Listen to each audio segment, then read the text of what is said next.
All right. Welcome everybody to the February meeting of the Oak Park Public Library Board of Trustees. Secretary, will you please take the roll? Yes, with pleasure. Trustee Bird Martinez? Here. Trustee Martin? Here. Trustee Fairfax? Here. And I'm Trustee Yamamoto here, and Trustee Wilkinson? Here. And President Bloom? Here. I think I got it. All right. You didn't say me. Oh my Okay. goodness. Trustee Rogers. So I should have noticed. I just wait until she says me at the end, and I'm like, I'm so sorry. all right. My one job. We will go ahead and do approval of minutes. We've got 4 sets of minutes here. So I will start with entertaining a motion to approve the minutes from the January 12th Finance Committee meeting. So moved. Second. Moved and seconded. All those in favor? Aye. Opposed? Abstentions? All right. Now looking at the Wednesday, January 21st special meeting, I will entertain a motion to approve those minutes. So Moved. Seconded. All those in favor? Aye. Opposed? Abstentions? Those minutes are also approved. Regular meeting from January 27th. I will entertain a motion to approve those minutes. So moved. Moved. Second. Seconded. All those in favor? Aye. Opposed? Abstentions? Fantastic. And from the Monday, February 2nd Governance Committee meeting, I will entertain a motion to approve those minutes. I will move to approve those minutes. Seconded. All those in favor? Aye. Opposed? Abstentions? Fantastic. We will move on to public comment. Ellsworth, did you receive any public comment? I do not believe I received any public comment either. Sorry, double checking. I did not. We do have one person here in person to speak. So if you'd like to come up and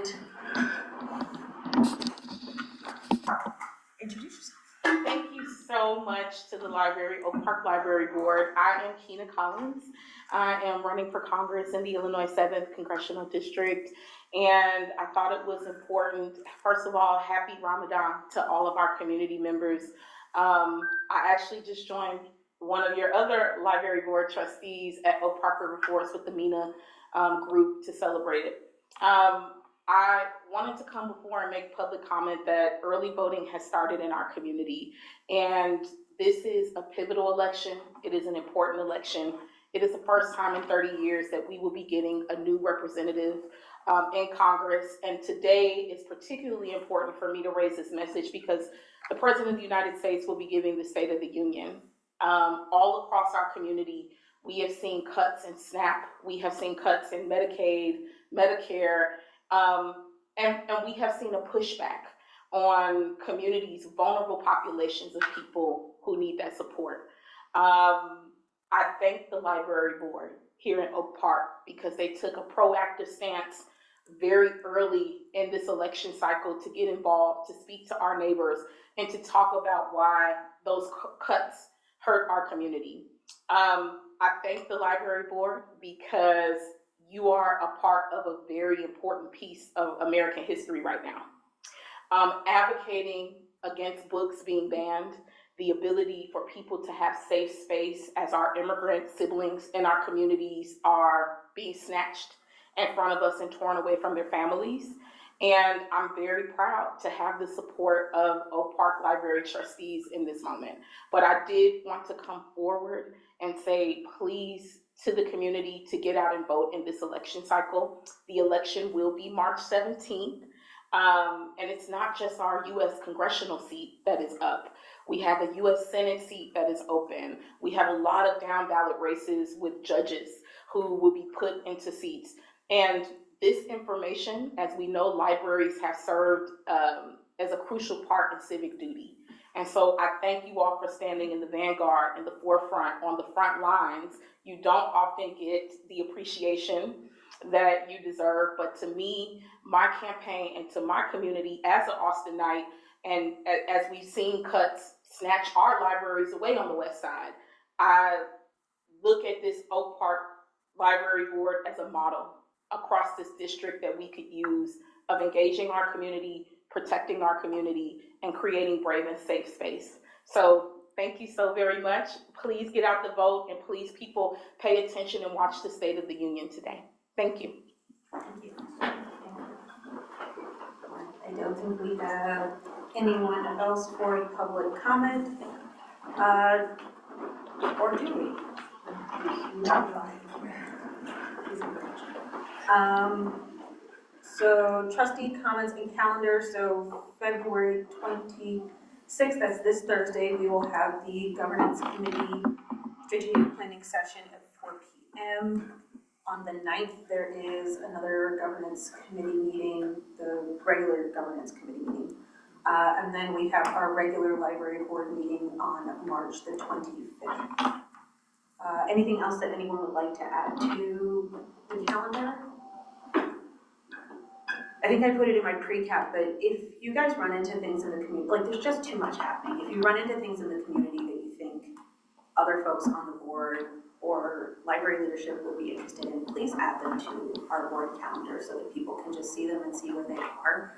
I've done that a couple of times. You guys have been great about, accept, don't accept, completely ignore, whatever. But as long as it's there, we can kind of see and we can decide, is this something we can go to? If it's something that's really important and we know we want to have a library board presence, we can kind of see who's already able to go or not able to go.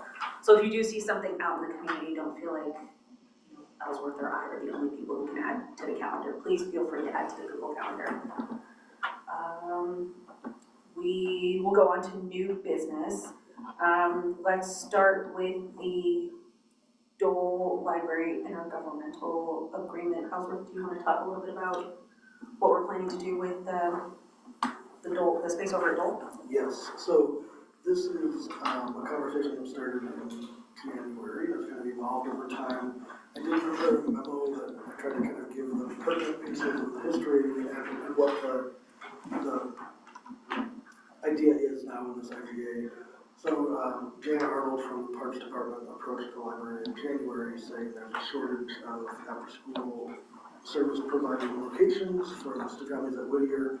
Since Dole is such a close location, it seemed like using the library meeting space as another location for that service might make sense. We had a number of different conversations about what that could look like, and are pleased to have found a way that looks like it will work for both the Parks Department and the library. So just for context, again, this is a Parks undertaking. It is a fee-based service. They already offer this after-school care in different locations in the Dole building. So this seems like it will fit into their pattern of service. We did an analysis of the use of that space and determined that while it is a used space, those are peak hours, and it feels like we could try this and see how it feels for the library. So you'll see the hours that are given in the IGA are after-school hours during the Monday through Friday and regular weekdays. We did make exceptions for any voting days and other times that the library sees use of that space being a priority. We worked in a number of scripted opportunities for library leadership and parks leadership to get together and talk about, is it working? Is this something we want to continue? Parks feels very strongly about having a model that sort of guarantees placement for families that have used a location for a year. So you'll see that this IGA covers a 20-month span, which is multiple academic years, with the idea being if we start this partnership and it works great, we could extend that. If we start this partnership and it doesn't feel sustainable, we could, Parks would stop accepting new families into the program. So there would be natural decline of the number of families using this service. Susie and I met with multiple managers and other staff to talk about sort of what would this look like, what are the checks and balances, And I would say feedback from staff so far has been enthusiasm to support this work in the community with a healthy mix of questions about logistics and other impacts, which is exactly what we would expect and want in this situation. Billy and I are in the middle of a series of our sort of staff chats, and we've had this as a topic of conversation. And I would say the same thing has been reflected by general staff, which is, okay, that sounds neat, and what are we going to do about bathroom access and that kind of thing. So it feels like we've gotten sort of positive feedback from all stakeholder groups we've brought this to. I think it's a great opportunity to support important work of childcare. And my preference for that is that it's free, but I understand that's not how it works. And I think if this is successful from the beginning, we'll talk about what would long-term use look like. But for right now, the IGA just covers the next 2 academic years. Fairly limited use in those after-school hours with built-in checks with staff. So to me, it feels like a pretty comfortable partnership to try, and library leadership recommends signing the IGA as is, or recommending edits, and we can take those back and work with Britt. Britt and Ethelwyn also looked over the IGA. In an earlier iteration of this conversation, we had talked about trying it just for 1 year, which doesn't work for the Parks model, but at that point, I was framing it as a value. We transitioned to an IGA, thinking about the multi-year commitment. And Britt helped us with that. Questions? Yes. Can you help me, visually explain which spaces we're talking about in the building? Yeah, that's a great question. So, the Dole Library, when we say Dole Library, we mean the library footprint, where the collection and the service desks are, and then the meeting room, the library meeting room. So this would just be the meeting room. That's the one at the top of the stairs, at the end of the side. Yes, Okay. yes. The one that's always blue, there's a lot of toddler toys and stuff in there often. Yes. Yeah. Gotcha. So this would not impact the library footprint itself. And when is this set to start? August. So starting next school year? Next year. Okay. So it doesn't have any programming implications for the library staff, if I'm understanding, right? It's more about, it's like a long-term rental space, essentially. Is that the correct understanding? Yes, it's a space use agreement, so library staff will not do any it's sort of the use of the meeting room at certain times. So it's almost like an expanded meeting room reservation. Yeah. It's interesting because we are a tenant of the Parks Department in that building. So Parks owns the building, we rent the space, Right. and now They'd like something now where. we're partnering on the space. So it's a kind of a unique situation, but and that was a major question that we had was like, tell us about what happens if an adult caregiver doesn't pick up their child. Like, they won't just be dropped off in the library, right? And we were reassured, of course not. The staff at Parks is professional. They do this at many locations. They know what's going on. And we felt like every question that we posed felt like there was a thoughtful response to. Thank you so much for answering the question. You guys have any other questions? You mentioned that they already use the space, or is it just not on this kind of a scheduled basis, or it's? Oh, I was making that clear. They already use other places in the Dole Learning Center. Thank you. So Okay. other floors of the building. Okay. They have pockets of this program. Okay, thank you.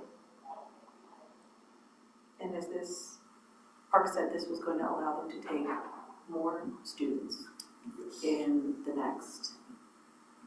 for the next 2 school years? To move some families from the waiting list into the program. Yes. My understanding is this will not satisfy the need, but it will reduce the wait list. I can imagine that it's not going to completely fill the cap, but it. And it is something that there's a fee, is that what you're saying? Yes, it Your is. parks charge. Oh, I know. We missed. I don't know the intricacies of that, and library staff wouldn't obviously be involved in any of the collection or anything, but I think it's worth noting that that was one of our hesitancies, is that we really try to avoid the fee-based services in library space. Right. I know that we tried to avoid fee-based services. This isn't a service that we're providing. But I also know how many folks do not have sustainable, reliable after-school care within walking distance of where their child's school is. And in a time where employment choices are not ideal, being able to take some of those families off the wait list so that they know they can work until 5 p.m. I think it's a good plan for now for us to get as many of those families, especially if there's siblings. I can't imagine if you have one in and you can't get the other kid off the wait list. This is the same after-school program that my kid uses. I hope that this expands and lets more families use those programs so that they can feel comfortable going to work every day and knowing that they have a place for their kid to be after school. Do we have any other questions? I think the only action item, do we need to vote on this? Yeah? Okay. Voting on signing the IGA. Okay. Do we have any other questions, any other discussion?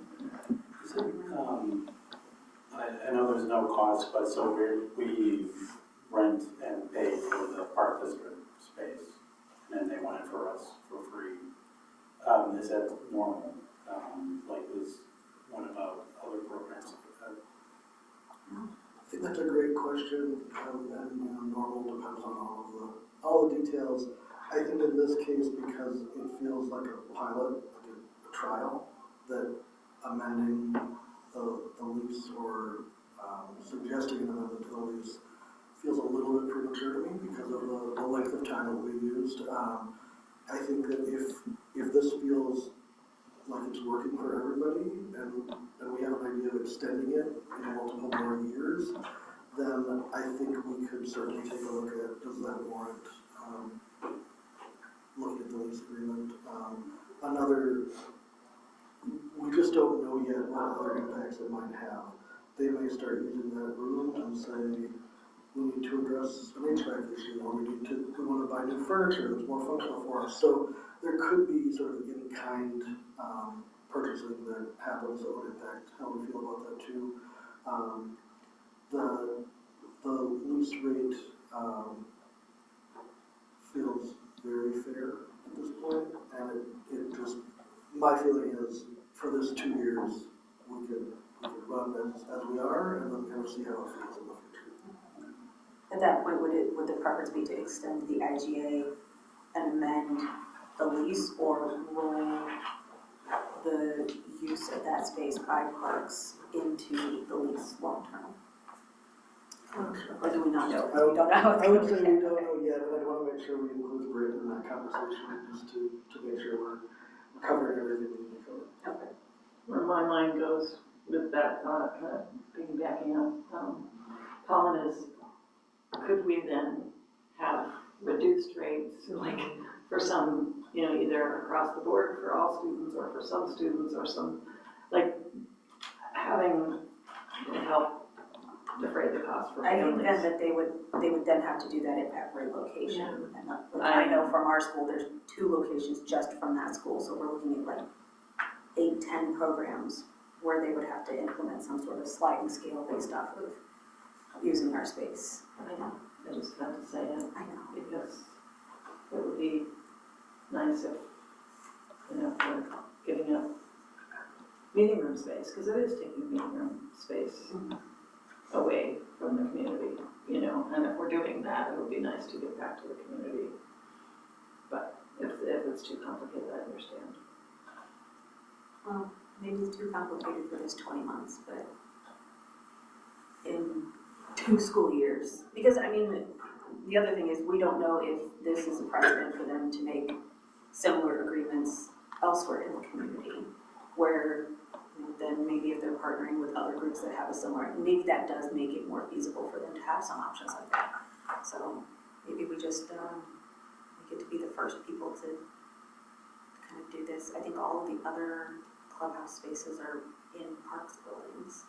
You talked, I mean, the thing This that is was technically a park building, actually, and like that's it's Yeah, complicated, that's the you know what I other, mean, that- it's a sorry parks to interrupt you, building Susie, I just- and the library space. Yeah, you know what I The whole mean, so turducken it gets of how the very, space that's gets what used, gets. I will say in a lot of these conversations, what was interesting is learning about how there's a real natural ebb and flow based on population. And so they were showing us examples of when they had to use outside spaces, when there was a significant population increase, and Whittier is seeing that right now.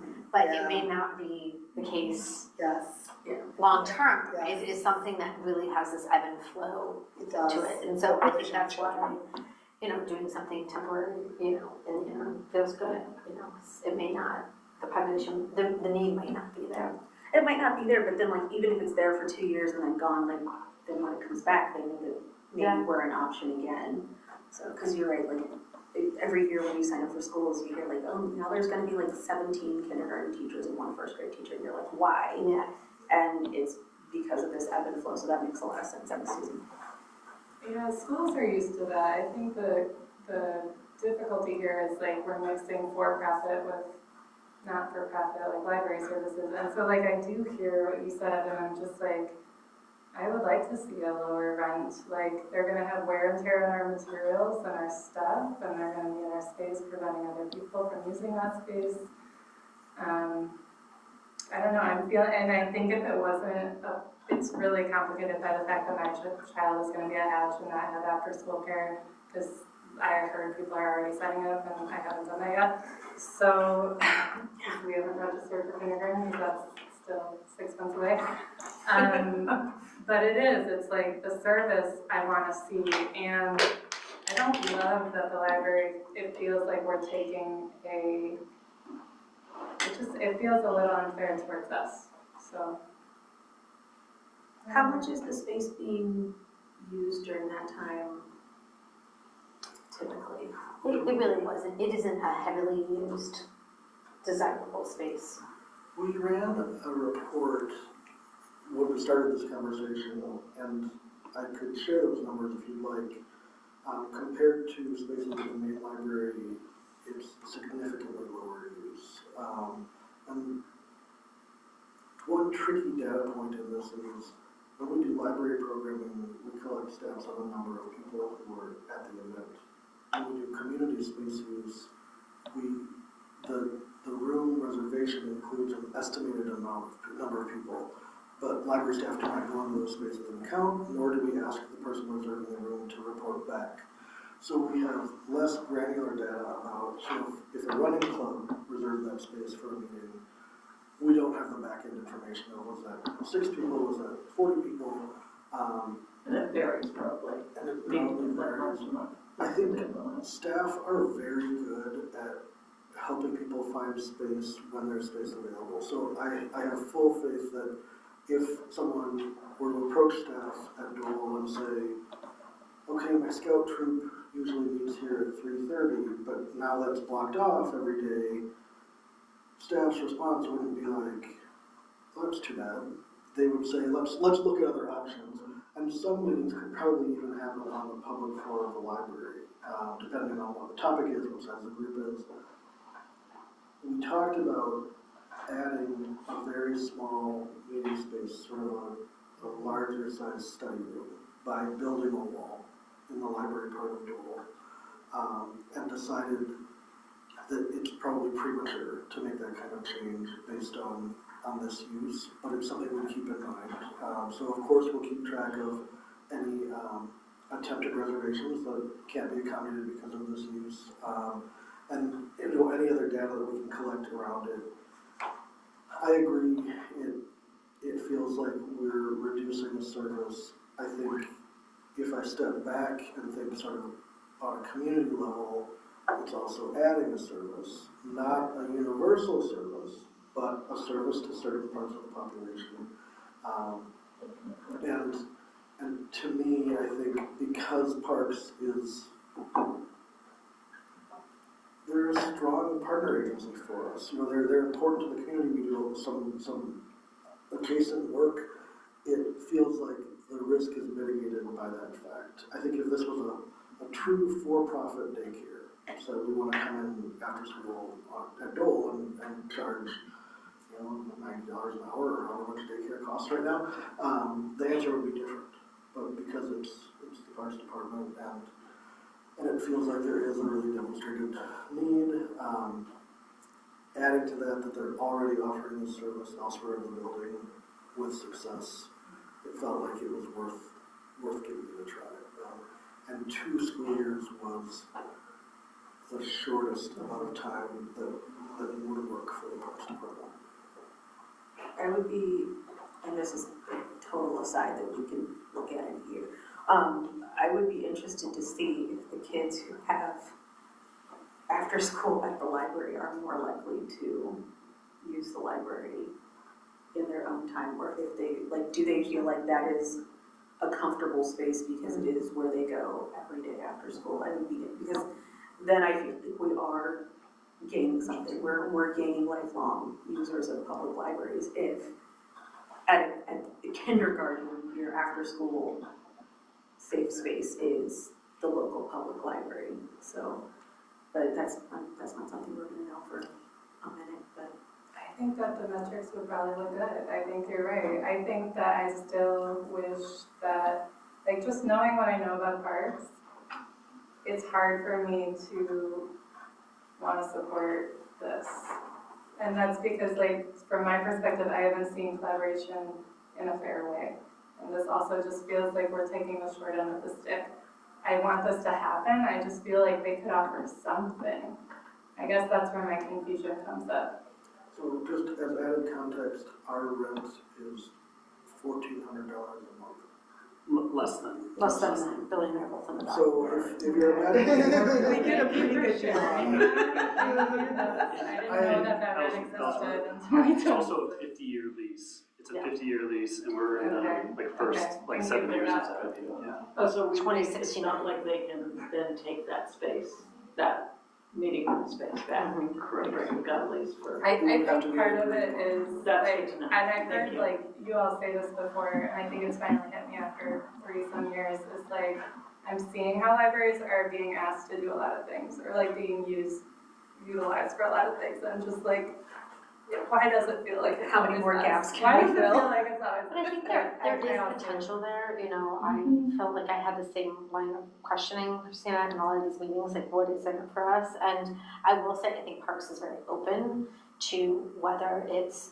maybe we need some new tables in there. That's what I'm like, if you're gonna build a new space to accommodate the camp, like, could they help that cost? Yeah, Could they help you know, with Well, the it is Could their use building, some- so I would think like But no, if our we're going to tables, be. there are tables, that's what I mean, I No, think. but if we're building a wall in there to replace the meeting space, it's their building. Oh, 100%, which is why we So- didn't go down that road, but. but when we walked through it with our facility staff and their facility staff, the idea was they would be managing and funding that. Gotcha, that project. okay, that's So, great to hear. yeah, I think it did feel like there was an interest in sort of true collaboration. At no point in this conversation did it feel exploitive to me. It Okay, felt, good. I mean, I think it makes sense in a lot of ways, and then there are other places that we can find sort of inequities and other issues. Again, I feel good about trying it, but the board gets to make that decision. And if it doesn't feel like the right time or it doesn't feel like the right agreement, we have options of either saying, no, the board is not signing this. We have an option of saying, we'd like to make these edits to the IGA. I feel like, and library leadership supports this iteration of the IGA, but we bring it to the board for conversation and approval, and are happy to take back any feedback that you have. Yeah, I really appreciate the information about the lease and about, I think it's just, we work so hard at the library, you all work so hard too, the board and staff, to keep from having fees and to keep it as a free third space. And then that puts us in all of, the financial challenges sometimes to make everything fit. And so having the park district not doing that and doing fees quite a bit, I think it's just a little bit of a sticking error. There's a little misalignment in viewpoint, but the fact of the matter is we are leasing from them. So. I mean, I hear you, I just, very personally, I remember sitting like hyperventilating, am I gonna be able to do this so that I can go to work? And if they're saying that there's 10, 15 more families, and if we open this space, I feel like then we are offering something to the community, because if they didn't have this space and parks had to go out and rent it somewhere else, then what does that do to the fee? Does it make it completely inaccessible to those people when they do get off the waiting list? Like, this is not a cost that stays the same. It's gone up every single year that I've been in it. Like, if they have to go elsewhere, that means they're already using spaces in that building. It means getting more staff for a different building. It means renting out, like,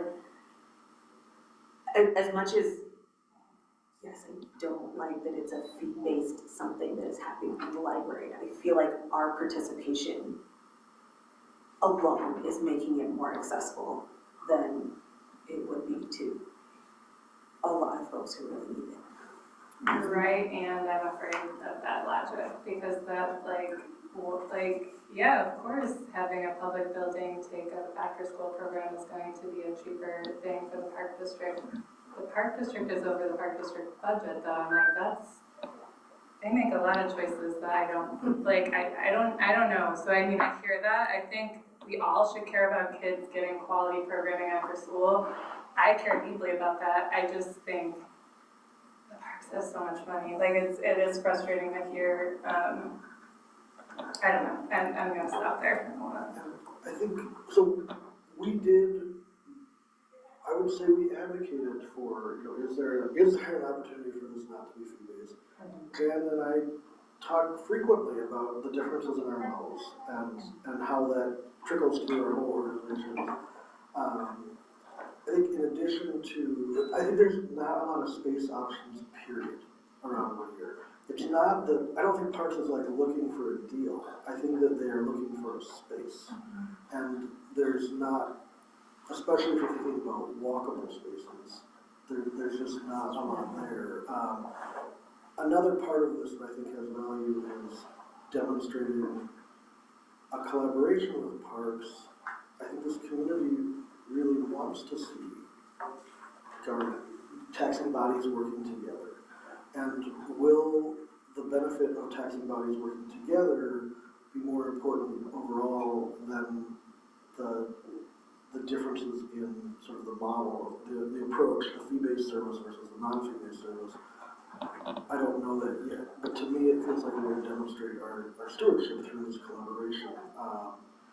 And if it doesn't work, we're not committing forever. So if not working means that it feels great to parks, it feels great to library staff, but the community feedback is this is not good stewardship, this is the opposite of that, and this is why we feel that way, then we can certainly assess that when we look at how we continue this collaboration. And to extend the IGA or to change terms, the general practice would be to bring that back to the board. So it wouldn't be, this isn't your last chance to have a vote on this. It's a commitment for the next 2 school years, which is significant, but we're not saying this is going to be like this forever. I'm just curious, why 2 school years instead of 1? Because they want to guarantee placement for families so that you don't get a place 1 year, arrange your life around that, and then the following year not have somewhere to go. So the thought is if it doesn't work and we tell them after 1 school year, then there's natural attrition where they would go back to the spaces that they already occupy by the time we get to the end of the next school year, or find another space before we get to the end of that second school year. This does then put us in the position that after 2 school years, then it's the library can that away and making the, like what we're doing, feeling now as the ability to make more room for families to have people in 2 years, if it's not working out for whatever reason, then we're in the position that we're taking that away. Just the flip will be happening. Well, but reasonably, there'll be a justification for us doing it, so it might be different. Like, we're taking this away because it was too onerous on the staff, or it was too much, something was happening. So we would have a reason, so that might, mitigate some of that. And if we have a reason and we say, hey, we don't want to do this because, it was too much on staff, like maybe there's a response that they can give us that, but I would hope that we wouldn't wait until the end of 2 school years. I trust that if the staff is having trouble, we're gonna know about that. Or the pretty darn response. And that's, Right, yes. and that's built in, we have conversations built in after. Yeah, 6 30 months. days. Yeah. And another thing to remember, so we are talking about 5 different days, but 1 day of that, the library is closed.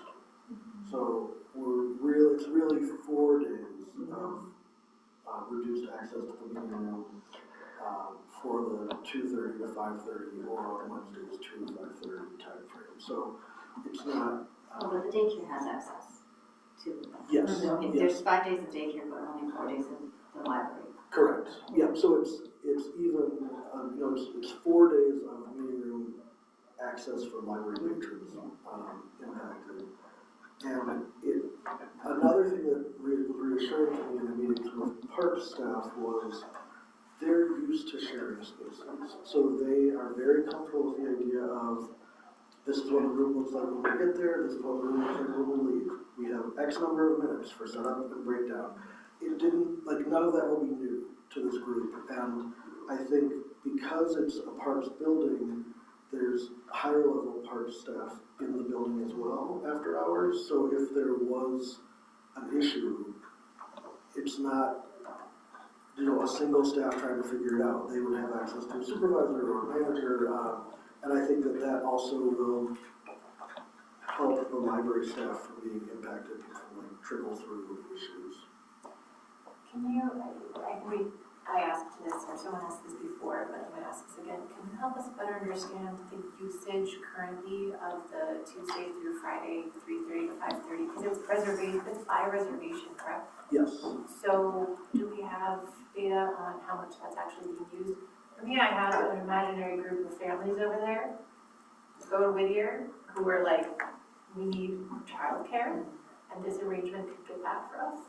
And an imaginary group over here with a question mark being like, we need that access to that space during these times. So I'm wondering, who are those people? Do they exist? What kind of cost will there be for those people? Yeah, I can see if I can pull that up. I may not be able to pull it quick enough to be practical here, but and even if you had, I assume you looked at it, so like even if you had kind of a general idea. yeah, we did a full assessment of what the use looked like, and I don't want to give a number without having it in front of me because I think that's irresponsible. But it did not feel like a significant enough loss to say no to this partnership.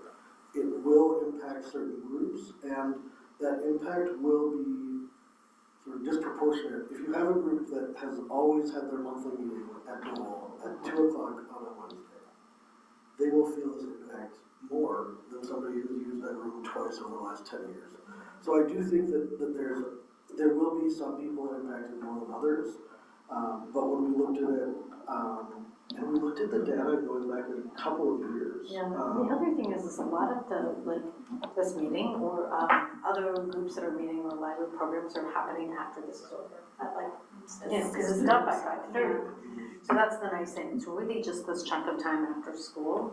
And so, there wasn't a lot. We can still do, there's an improv group that meets there at Dole. And so, we can still do all of our regular programming. It really doesn't, the way that the timing works, it doesn't impact us. Is it 3 to 6?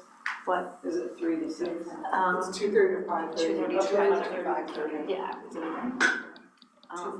So if anybody has a 6 o'clock program, they can totally meet there. The library, is also open, and we took a lot of the feedback from the parks about some of our space, and we have a lot of new furniture coming and some different uses of the space that might make it more inviting, and study tables and things that After that, improve the use. so like the library people can use, because like that furniture stays. So it's good for people using the space after 5 p.m. Yeah, so I'm talking more about the actual Dole library itself. You know, they kind of were walking around, we were thinking, you know, is this an unutilized space? Can we put a wall here? We thought maybe we put some study tables there, you know? So for people who may say, I want to gather, there's more spaces inside the library to gather. So we're hoping to kind of make that a better space for folks to visit.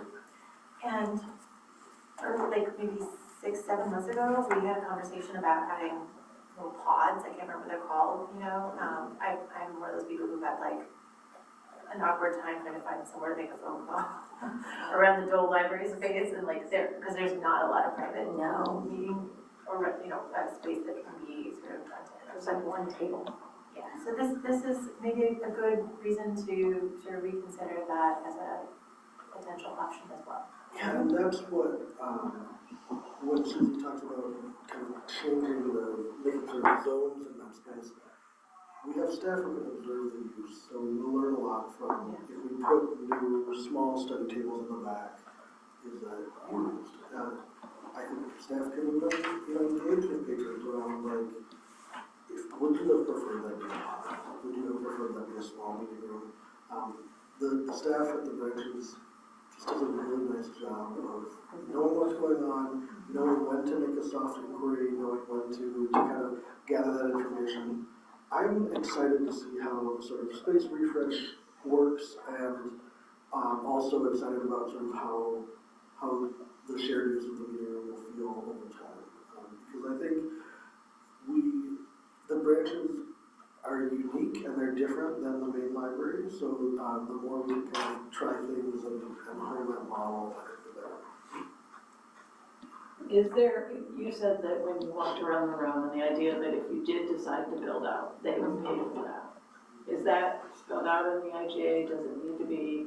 I don't think it needs to be. Because they're building, I don't think we can do that. I think that if we were to extend the IGA, and I say this as a non-lawyer, I think that we could specify if there had been agreed upon space changes.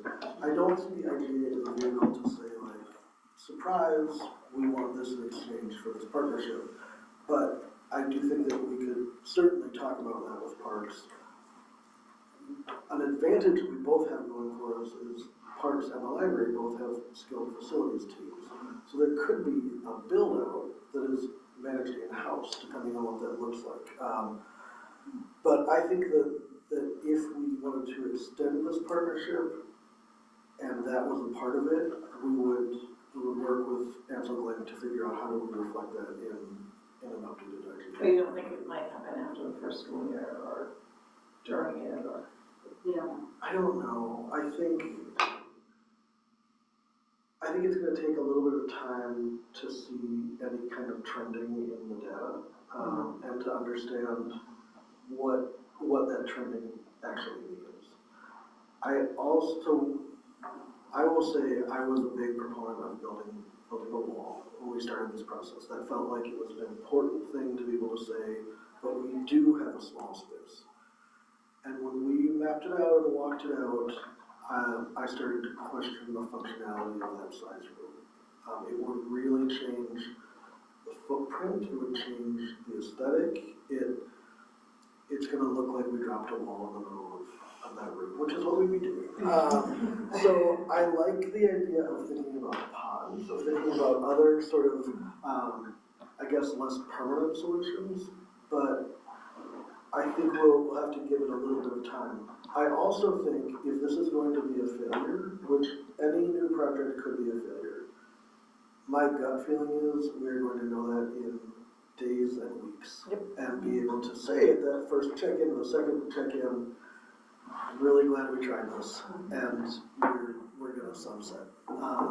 And so far, the conversations with parks, I think that they are open to that thinking, and they want it to work too. And we also could start at the library, could love it, and parks could say, we thought it was gonna work, but it actually doesn't, and we want it to end. So I think this sort of symbolizes like, we're gonna try something, we're gonna to enter this partnership with parks, see how it feels, and then make more informed decisions once we get more to work with. Can you vote? Can you vote? I was waiting for discussion, is there more? action. Let's go, guys. You can make a motion. Do we have, oh, yes, you Motion to vote. okay. Mika would like to motion that we take. You don't even know what it's about. I couldn't change what we were talking about. On the goal library intergovernmental agreement. I have a motion and a second. All those in favor? Aye. Opposed? Abstentions? All right, there we go. Oh, I'm sorry, the motion was approved. Fund balance policy revision. Now, see, this is where it gets Yeah. You have copies of that? No, we're strange. All right, so through all the conversations about property taxes and the delay in property taxes, we knew we need to revisit our fund balance policy. Also, it's been, what is it, 6 years or so since it's last been reviewed or updated. We kind of had an idea of the things that we'd like to see in this policy, but I think we also wanted to rely on somebody who had some experience updating these policies and experience in working with municipal government entities. And that is why James Racklin is here from Mariston Advisors. James was very instrumental in providing updates and context for those updates. You presented to the governance committee meeting earlier this month. Is that earlier this month? That was February. Yeah. It's still February. And then also we reviewed that with the finance committee as well. So James, would you like to introduce yourself any more than? Sure. Jamie Racklin. I started my company about 8 years ago working with libraries. I worked with about 80 libraries in the state, which to me is amazing. And in the process, it's actually pretty interesting. You wouldn't think, but you learn a lot about what libraries are doing, what their fund balance policies are, things like that. So it really enables me to make an informed sort of suggestion around what you guys should be doing with respect to your fund balance policies. And so, yeah, I took a utilitarian fund balance policy. I think what we've done with it is made it something you could actually read and get some knowledge about why you're doing things, not just our fund balance policy is 50%. Oh, good. I think that the policy as it's written now sort of informs you about why you're doing things and what the purpose of the policy is as it's giving you those policy decisions. So Billy gave you a great summary. If you've read that and you just are good with it and have no questions, that's fine. But I'll just throw in real quickly that basically you can think about your available cash as having two purposes. One is to help you operate because your cash balances fluctuate during the year, and you want to make sure at your minimum place you have enough where you're not worried about running out of money like we were over the last couple of months when the county came in so late with the funds, with your tax dollars. And then the second is sort of an accumulation opportunity to accumulate money towards future capital needs that you know the library building is going to have. So as part of your strategy, you might be thinking of building up a secondary pile of money to take care of funds, take care of building needs as they arise.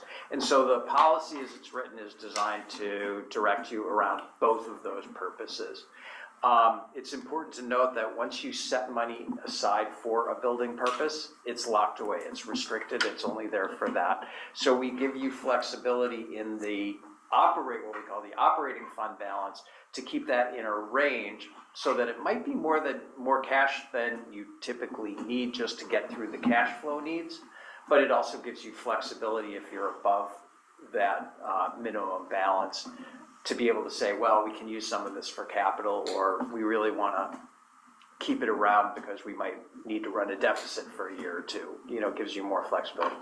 And then the only other thing that, if I can remember what it was, that I want to say is, I don't know, you ask questions, it'll come. Yeah, I think one thing that this adds in addition to what Jamie was talking about, is the requirement that if you decide, okay, so let's decide the range is 50% to 75% is the range, our target range for the fund balance.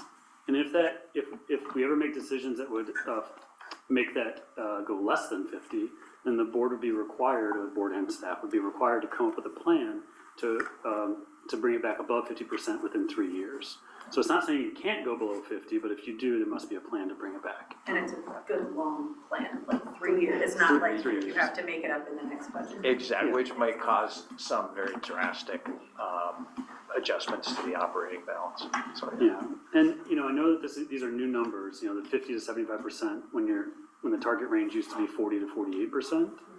But over the last 2 years at least, we've been ending the year with a fund balance above 50%. So we've actually been kind of modeling this policy, even though this policy wasn't in place. and I just found 48% oddly specific. Yeah.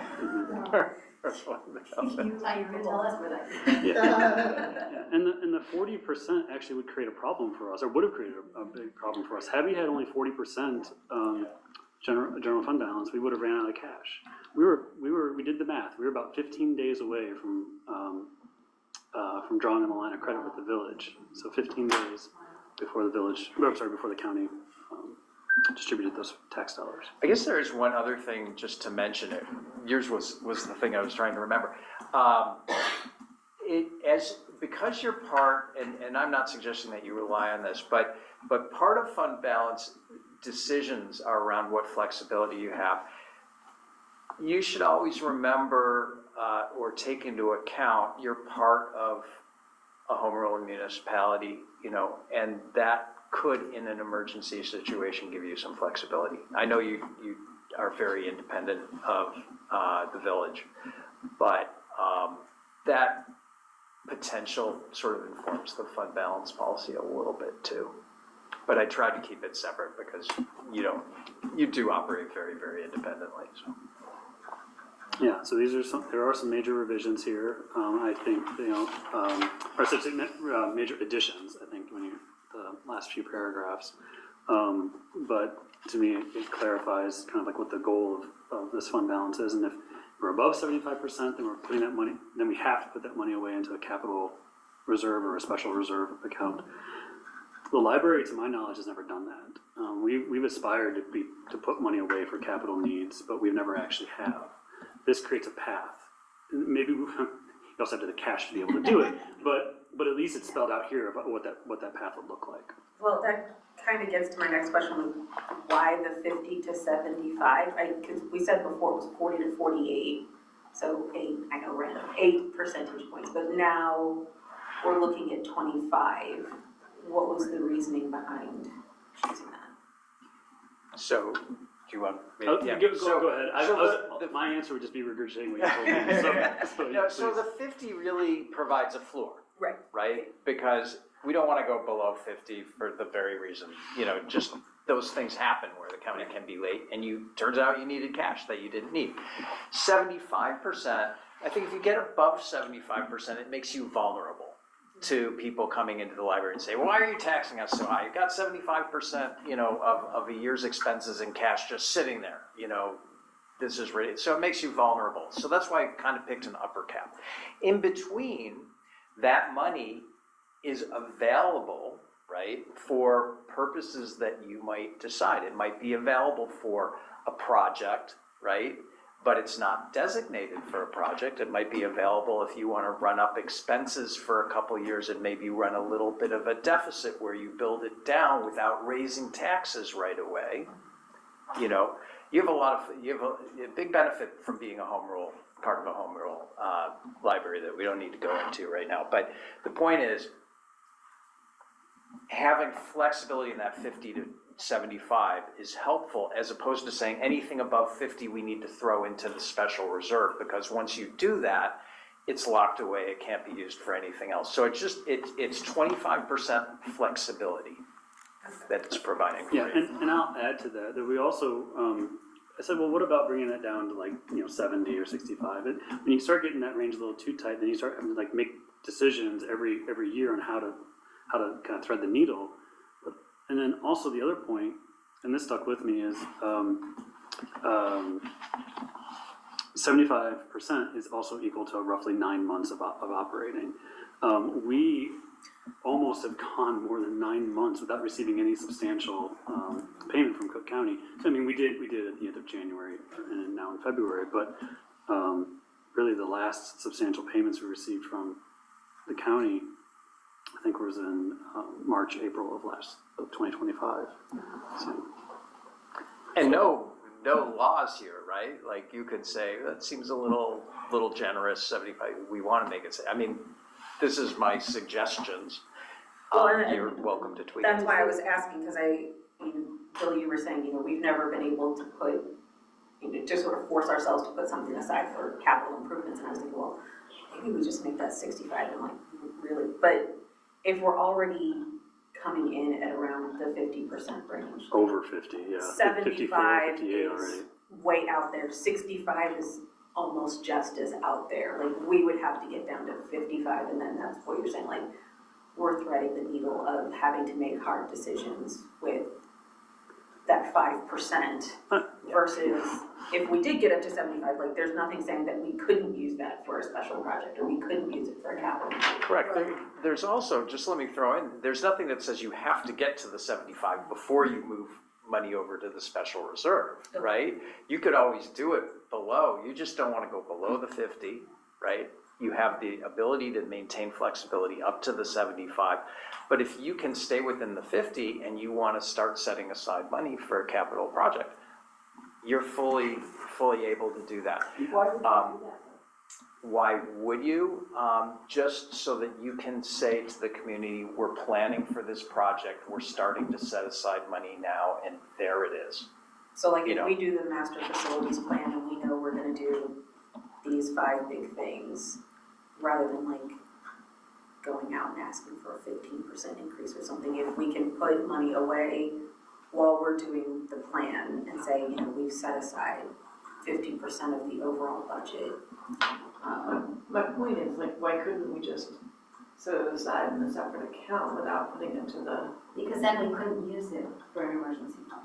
So like No, I'm saying the opposite of what you're saying. I'm saying why would we put it over when we don't have to? Because then we can't access it for something else. It takes away our flexibility. It's right, it takes away flexibility, but if we know we're going to use it and we want to be good stewards of the money and tell the community, hey, we were at 65%. We took that 10% and we put it aside for a capital improvement because we know we're going to do that. We're not just, sitting on the money like dragons to have it here. There's a plan for it, we're setting it aside, and we put it somewhere where you, the community, can see we can't use it for anything else except the thing we said we'd use it for. So, yes, it takes away flexibility, but if we're trying to illustrate that we're good stewards of the money and we have an actual plan for it, it can be useful. And like in a different environment where we have more faith in getting our tax money on time, like maybe we wouldn't, like we would feel very comfortable that 50% should be like everything beyond this is, So in any case, I like it because it's flexibility, but also it has clear directions. Right. Like when it hits here, then we do X. When it hits here, then we do Y. So. Are we going to create the, No, it's different. The ones that we originally have is less clear. Like it doesn't give directions on what happens. Yeah, it just says like be here, if you're not there, then. are we creating the buckets, the special reserve fund, or is this just for another time when we need it? I view this as foundational work to set us up to take those actions. One, we're going to need the money to put aside. We don't have the money. But two, putting aside money into a capital, a special reserve, or we might call it a capital reserve fund, but also, I believe the state requires a plan to spend the funds. So we also don't have a plan. So, but let's set this up and let's set ourselves up for success. So that way, when we do have a plan and we do have the funds, we have a policy that backs up what we want to do. That's a very straightforward thing, by the way. It doesn't have to be hugely detailed. Ansel Glink could give you those resolutions and that plan, at your next board meeting if you wanted to. So it's pretty standard. So it doesn't have to be the master facilities plan. Doesn't have to. It could be, okay. You could just say we want to do a general plan of what you're going to do with money that's been So like if we knew we had set to aside. replace one of the chillers or something like that, we could just say, we know this is coming in 3 years. Just start setting money aside. Is that the idea? Yeah. Okay. I just want to say, I really appreciate your expertise, and it was just awesome listening to you explain this to us in the governance committee.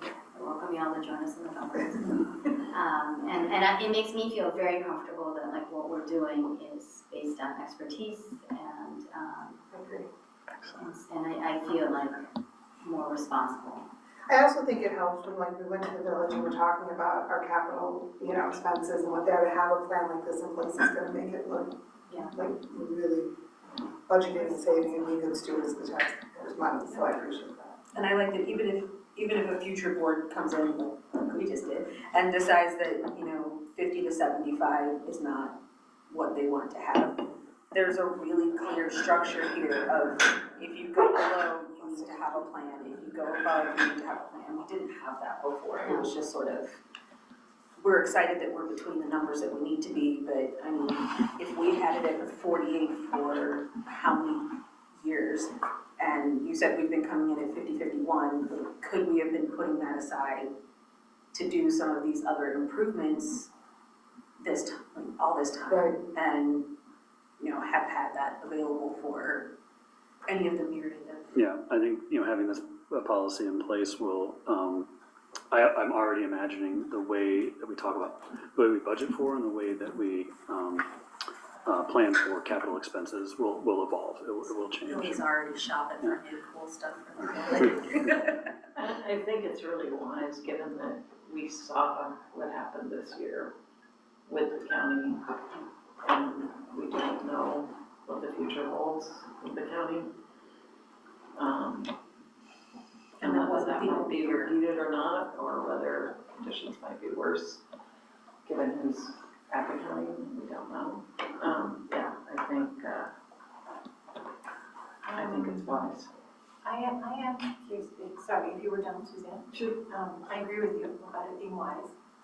And I have a question, which is where does this 50 to 75%, how does that compare to some of the other libraries in Illinois more recently that you've gone through? I'm curious.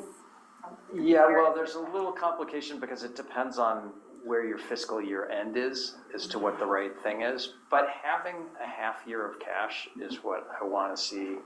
Libraries are very lucky in Illinois. They seem to be, by and large, well-funded.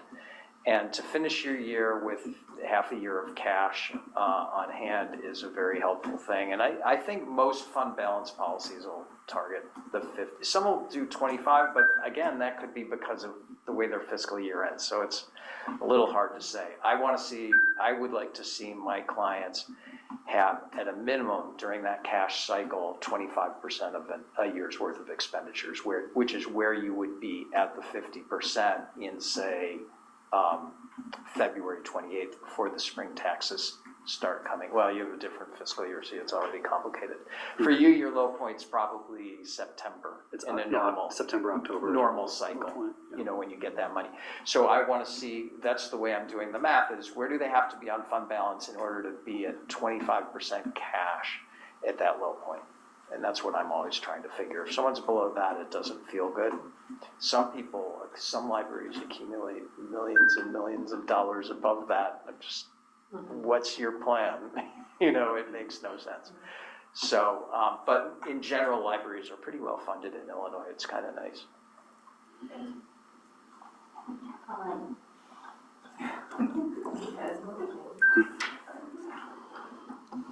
Yeah, this has gone to the governance committee and the finance committee, so, yeah. We recommend. We both committees recommend, yes. Do we have any other discussion? No.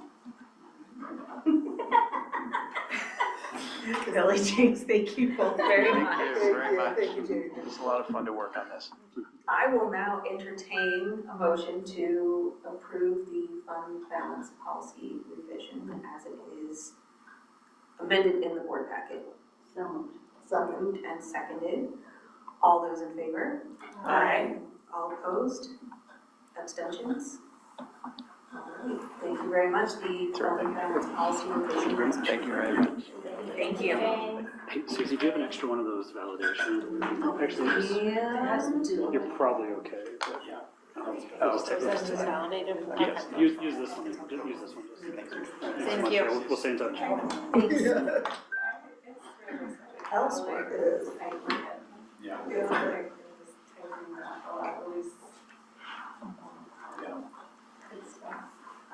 Are you ready for your director's report? Yes, thank you. So happy to answer questions, just really high level going through, if you didn't notice on your way in, changes to the lobby, look around you on the way out. A number of small changes, really, I think, feel like they've opened up that space, make it easier to navigate. It's interesting, the day that I went downstairs to take pictures of the space after the lockers were removed, a staff person said to me, "What were you doing?" I said, "I'm taking pictures from the board because the lockers were removed." And the staff person who works downstairs for all of their shifts was like, "Oh, I noticed it like looked better, but I couldn't." The point of that story is, it's sort of a return to how the lobby was intended to be. And I think that feels really good. And we moved the vending machines from that sort of central place in the community space back into the alcove, which was where they were originally. And just sort of those little changes that, again, have a bigger impact when we put them together. We're really pleased with the new AMH that feeds from the building. That's got really positive community comments, lots of use so far.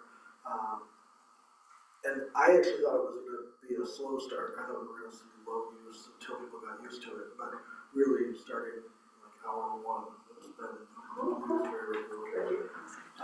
Just give an update on the Director of Equity and Anti-Racism hiring timeline.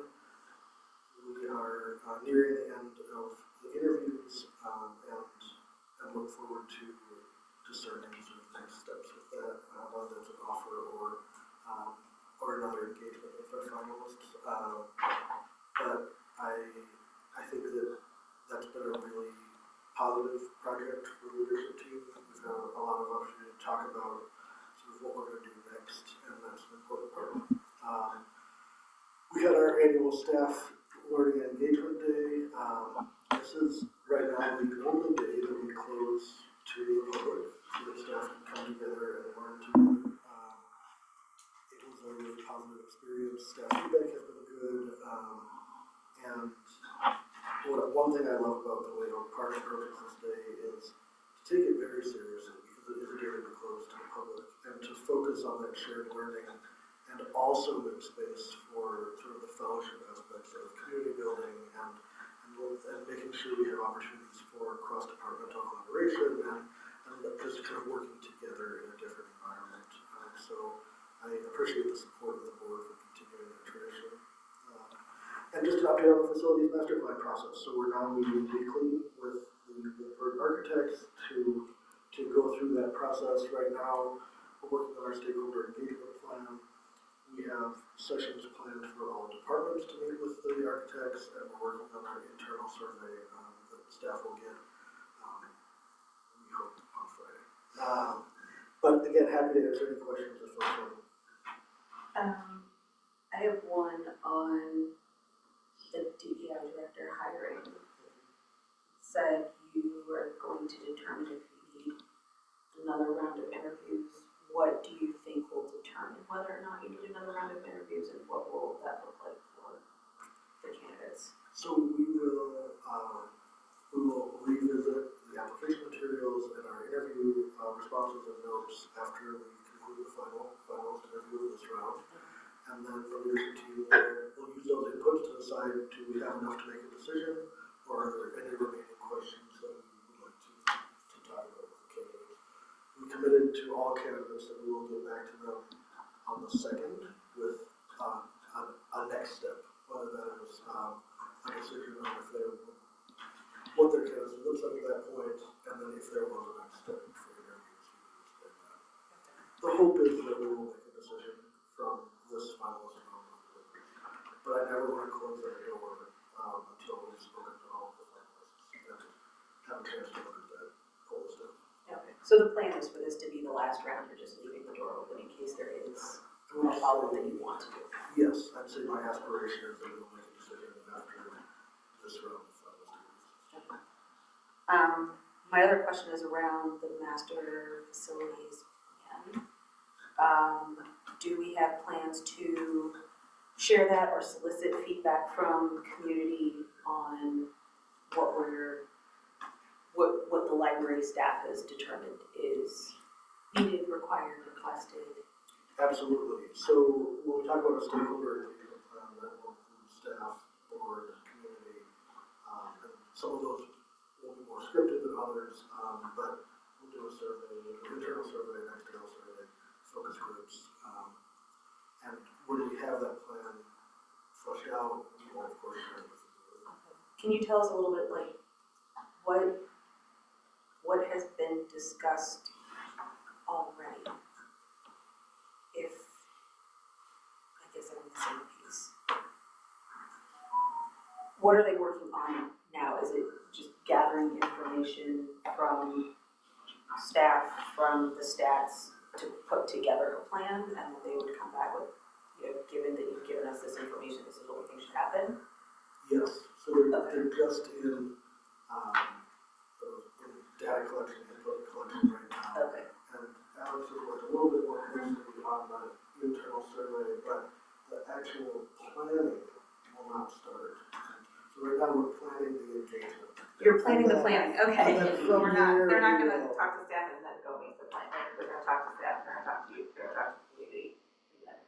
Okay. But it's sort of a tiered collection model where the information that they gather from steps and the board and the staff, they impact the way that information is delivered to the community. And if, as an example, they decide to do sort of idea boards and say to the community, if you come to this meeting, we'll give you 3 stickers, we're going to put it on your favorite vision boards, that work would be informed by what they've already collected, so that it wouldn't be suggesting a model that would be counter to the way that we do things. But to be clear to the community, right now we are in data collection mode, not planning mode. Yes, I'd say it's a traditional stakeholder engagement period. Okay. I saw the word plan, got all excited. Okay. That feels comfortable. I have a question. So this staffing, learning and engagement day sounds amazing. And it sounds like you all chose an amazing speaker. Did you do an evaluation process? It sounds like you got positive experience. I'm just curious, like, was there any sort of formal evaluation? Yes, we make a formal evaluation tool available in the afternoon of that day. And I don't know what the rate of return at this point is, but we typically get very high feedback response. So the tool is it's a Google form, and we ask both we ask a number of open-ended questions to try to get as much feedback as we can. And most managers also will obviously collect information if their staff shares in their department meetings or one-on-one. So we have sort of multiple inputs into it. Looks like we got about half the respondents to give us their feedback. And it was positive, overwhelmingly positive. I would say, I think majority positive for sure. I mean, what's overwhelming? I don't Yeah, know. crazy. But it's, and I think another practice of ours is to say, we really want your candid and authentic feedback. So I think that we encourage people to say both, yeah, that keynote was awesome, and giving them like what you get for lunch. So, and I think that that's an important part of our culture is when we say we want feedback, we mean that. We don't mean like, please pat us on the back for the gaming plan. Another level of that is staff are very involved. So we have a number of staff who really take it on, and then other staff who contribute. So feedback is also collected through the whole process. And I think if we were picking a direction that wasn't going to resonate, we would have a chance to reshape it before we really committed. Thank you for the window to the process, to the experience and how staff experience. Any other questions on Alsman's meeting report? If not, we will go ahead and look at staff reports. So the strategic priorities. Yeah, another dense report here. I think that there's a lot to unpack. I just identified a few things to highlight to make sure we're on people's radar, including the promotion of home delivery. So home delivery is a service that we're really proud of, that helps us reach lots of folks, and with some targeted publicity that increased 30 million members in 1 month, which is great. That's a great job. And this service has sort of an interesting history. The last time I was here, the delivery was done by volunteers, which has some cool parts to it and also some liability parts that are concerning. This is not done by staff, and the people who do it really bring a passion to the work, and it's great to see it continue to be a viable and wanted service option.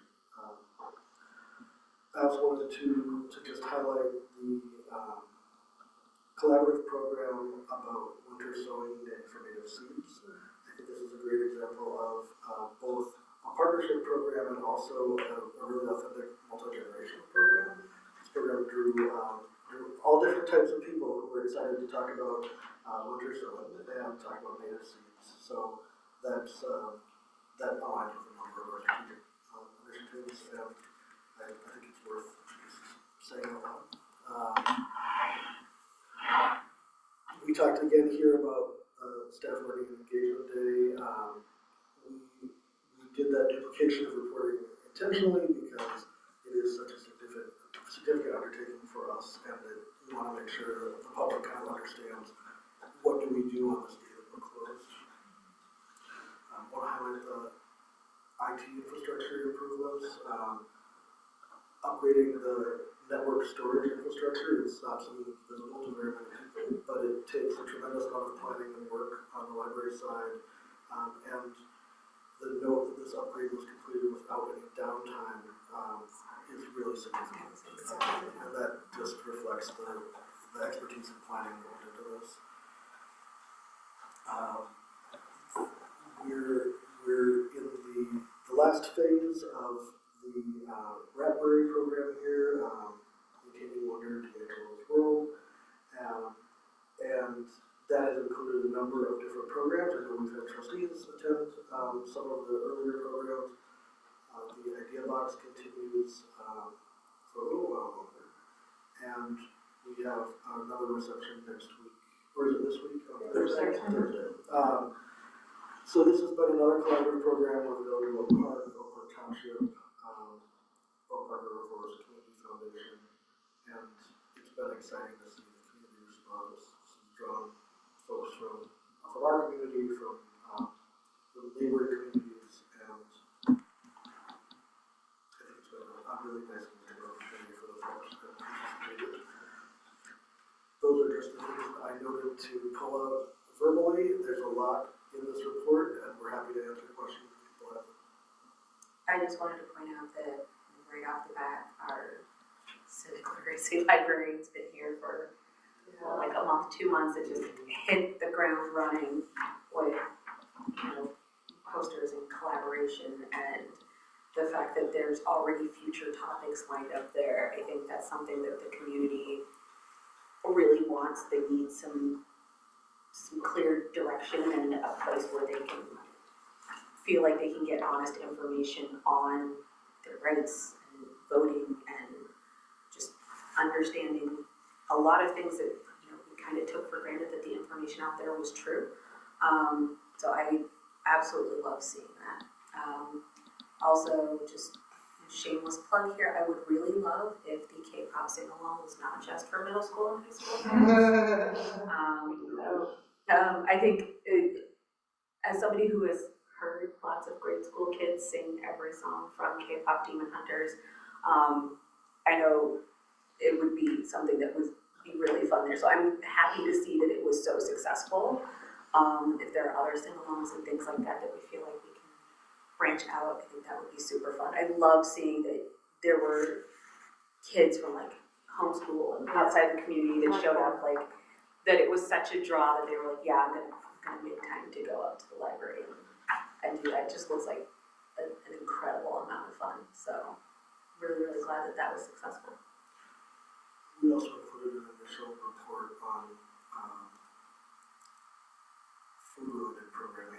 Prepared by Latanya, as sort of a continuation of the conversation that we had. I appreciated that. Look forward to more discussions. So a random sign for it. How did that building a gaming PC thing go? There was like a build a PC or something like that. Oh, a program? Yeah. Yeah. I know it's not in here. I was just wondering. I was curious. I think it went well. Yeah. I think I would have heard if it didn't. I like building PCs. So Yeah. Are you volunteering your services I to would teach a class? volunteer to do that. Yeah. I would love to do that. I will make a note.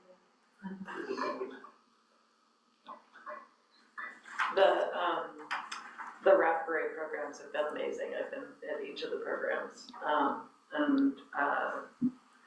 It has drawn a number of people. I would say the majority of the people that I've seen have not been from our community, have been from Roy's community and other filmmakers and whatnot. So any effort to kind of get more of our community aware. I saw that it was in newsletters, so that's great. Aware of this, I mean, he's such a big deal. I don't know if you saw the documentary, but the documentary really laid that out pretty clearly. So I would just love to see more of our community or communities, aware of it and participating, because it's just sad to have people missing.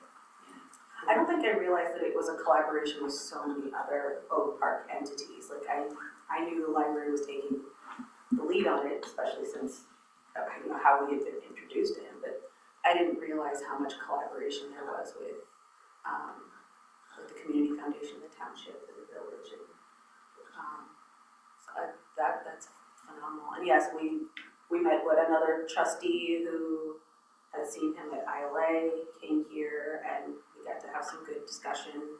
She came here just for the, she didn't know there was an event. She just came for the idea box. The idea box. And I was standing there and I was like, we're having an event.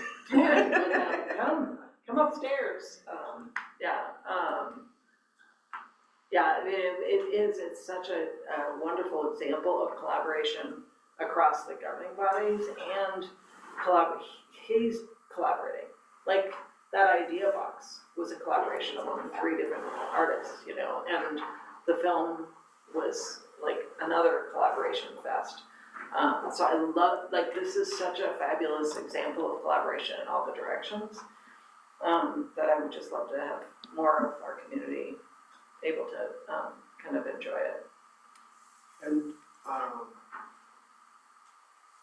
promoting this, there have been some challenges. Much of this was planned after our traditional publication dates had passed. So I know Alex and her team have been working hard to find the places that they can promote it. I do think that has had an impact on how the overall reach has looked. So in the future, if we're doing something like this and we we want it to be successful, like, we should be really mindful of the promotional calendar. Yes, yes.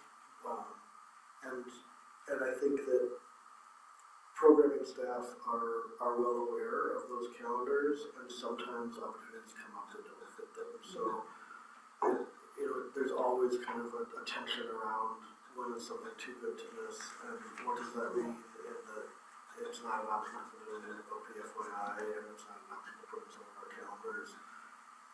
So I think that those are things that we're always talking about in one way or another. Do we have, and this is only somewhat related, but do we have plans to do more event pushes through social media? Because I see things for other Oak Park entities where they're pushing their events on like Facebook and things like that that make them easily shareable. I don't see as many from the library. Is that a way that we could make an end run around some of these things that, I'm sorry. We can, I think in the past, I'll check, I'm month 2, so still getting in on data and stuff, but, so I think there can be a false assumption around people commit to coming online and then will they show up, or that kind of, so like of how effective it is, but that's not a reason to not definitely look into it, and obviously we do as much promotion as we can in social media, but yeah, I know that like the shareable link and that type of thing, so. I have thought about people committing and saying they're going to Great, looks awesome, I'm gonna be there. Say it's like 20%. Crickets. I think that's so real. We're used to 50% attrition for our virtual programming, but I also think the people I'm telling about it don't even know that it's happening, and that to me tells me they haven't even heard or seen anything. I sent it out to my whole block, and people were so excited. I'm sending it to iGov, but I think to Suzanne's point, I do think there's a gap here. We have such incredible programming, we don't want to not get the word out about it. I think my follow-up question, if you're in that situation of I need to know, how would, that follow-up question that I would love to know is so are you on Facebook? Oh my gosh, How do you know about, or when there's that other thing that happened in the community that they did go to, how did they hear about that and what got them to go? Because I think that it's hard to prove a negative of Completely. I didn't see it, are you on our mailing list? Are you looking at, how are you on Facebook? Well, And they're I don't have a Facebook account, then creating the Facebook. Totally, and I'm not on Facebook, I don't really like it, and I think it is a place where people are, so it is a place to get people, unfortunately. But yeah, I don't know, I'm just sitting with it too, because I think I'm amazed that we got this person, and that this programming is so special. I do want to see it utilized, but also people have lives, and not everyone can attend everything, and that's okay, but I think when we have something awesome and we're not seeing the numbers, it does make me kind of pause. And we do awesome stuff all the time. Of course, of course. I think looking at the numbers is a complicated thing. Yes. And I do think that this not being in some of the print publishing and things like that was a detriment to the overall engagement. They were well attended, just. There was a location change, really just last night, so. Some of them started late. Too. I was hoping to make it to one that started at 8 p.m. and that's bedtime for my kids. So, I think it depends on, it's not always that you don't have the desire or the knowledge to go, but Well, one of the wonderful things that I've seen, on the positive side of this is, with the collaboration, is when the village did the video at the first event, and then you shared things on social media for the follow-up events using that video. That was, I think, a really great model. And as often as we can have a series, so we can say oh, did you come to this one? Great, the next one's this one. We've been trying, especially with Record, to say here are the other events that are associated with this event. So people do know about it. They do visit our website, but they can know that there's other events related to this one. And because there were so many kind of events, having something kind of missing the first calendar, than maybe having, and I'm not trying to say how it, I'm just they've been so fantastic, every single piece of this, even with changes of locations or late start times. I've been so thrilled to be there and just would love to see more folks experiencing it.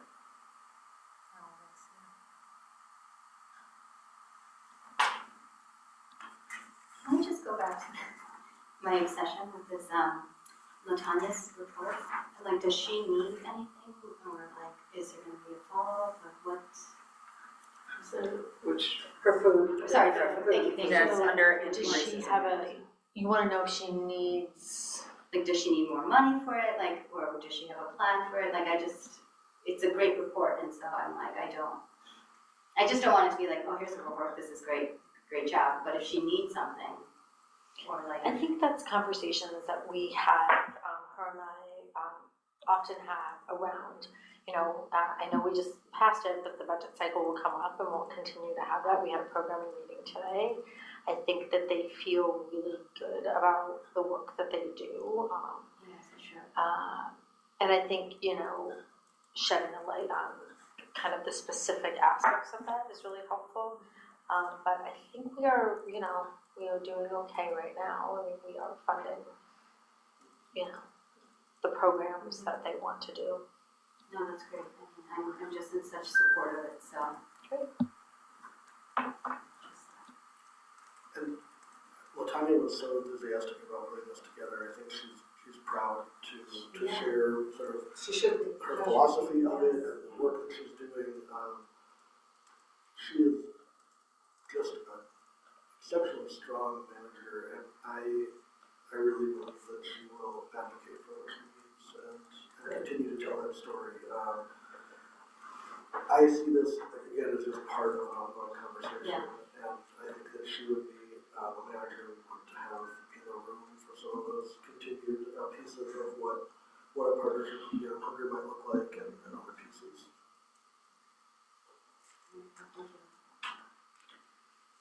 I'm gonna skip down to staff changes. And just say congratulations to Claire on earning her MLIS and getting the title change from specialist to librarian. I think that's phenomenal, but also I think it points out how we're able to bring in great people who do not have the MLIS degree and help them grow their career and give them the support to get that degree if that's the direction that they want to go, without blocking them out of the health and wellness title or without blocking them out of what they were doing. I know that was something really deliberate that has been done previously, is the degree necessary or not, but it's great to see that, was it necessary? No, but do we see it as a benefit and do we recognize it? No, she has it, and that's lovely. well, the ability to not have it be a hurdle and bringing people in, and then supporting the ability to. That's the most important, right? Giving people the skills, the degrees, the things they need to do. Well, and the career track to do it, because without having the initial role, would there have been any desire to? Yes, inspiring people to have the career track. I agree. I do want to go back to something. Can we go back to the core statistics though? Yes. Not that I'm not very excited for that, but I have a dumb question that I've wanted to ask, and I'm gonna ask it today. So digital use materials and online resource use, are ebooks considered digital materials or online resource? Digital materials. Thank you. That's what I assumed, but I want clarification. Thank you. I know, well, no, because we talk all the time about how there's such an increased demand for it, there's such an increased price for it. I wanted to make sure I was looking at the right statistic when I look at it, so thank you. You can go back to saying how great Claire is, but I really, it is such a minor point, I didn't want to skip it. That's a great question because it's not universal knowledge. Yeah. So it's always worth clarifying what's included and what's not. I think that's really important. And we could even work that into the Just because ebook use has become such a budget conversation and such a, And resource use, is that like Mango and instant learning and stuff, or is that something online resources. Yeah. Yeah, databases. Yeah, I think it would be helpful if we just wrote the things. Letters and terminology. Well, I didn't, for sure. We have gone through those things. Yeah. So online resources, so would like newspapers be online resources or digital? If you're talking about like the Tribune Tribune. Online and things like that, yeah. Online? Mhm. Okay. So it's the download or streamed that makes it digital. And online is basically everything else. Yes. And it's very confusing because we're using digital for like everything now. But Right. we've Digital. tried to stay consistent with the language here. Well, not just you, the whole world. Yeah. Yeah.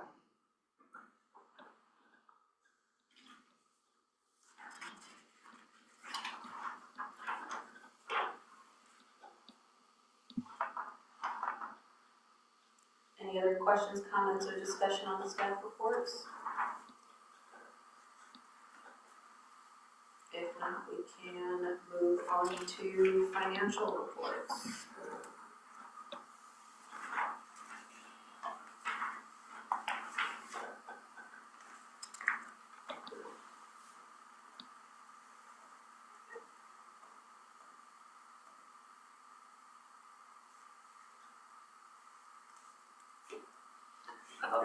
If I don't say something, I was wondering. Will it go away? I'm like, I need to be invited to the table. I Like, still see you out of the corner of my eye. Come on. it's like it could go faster if I don't sit here.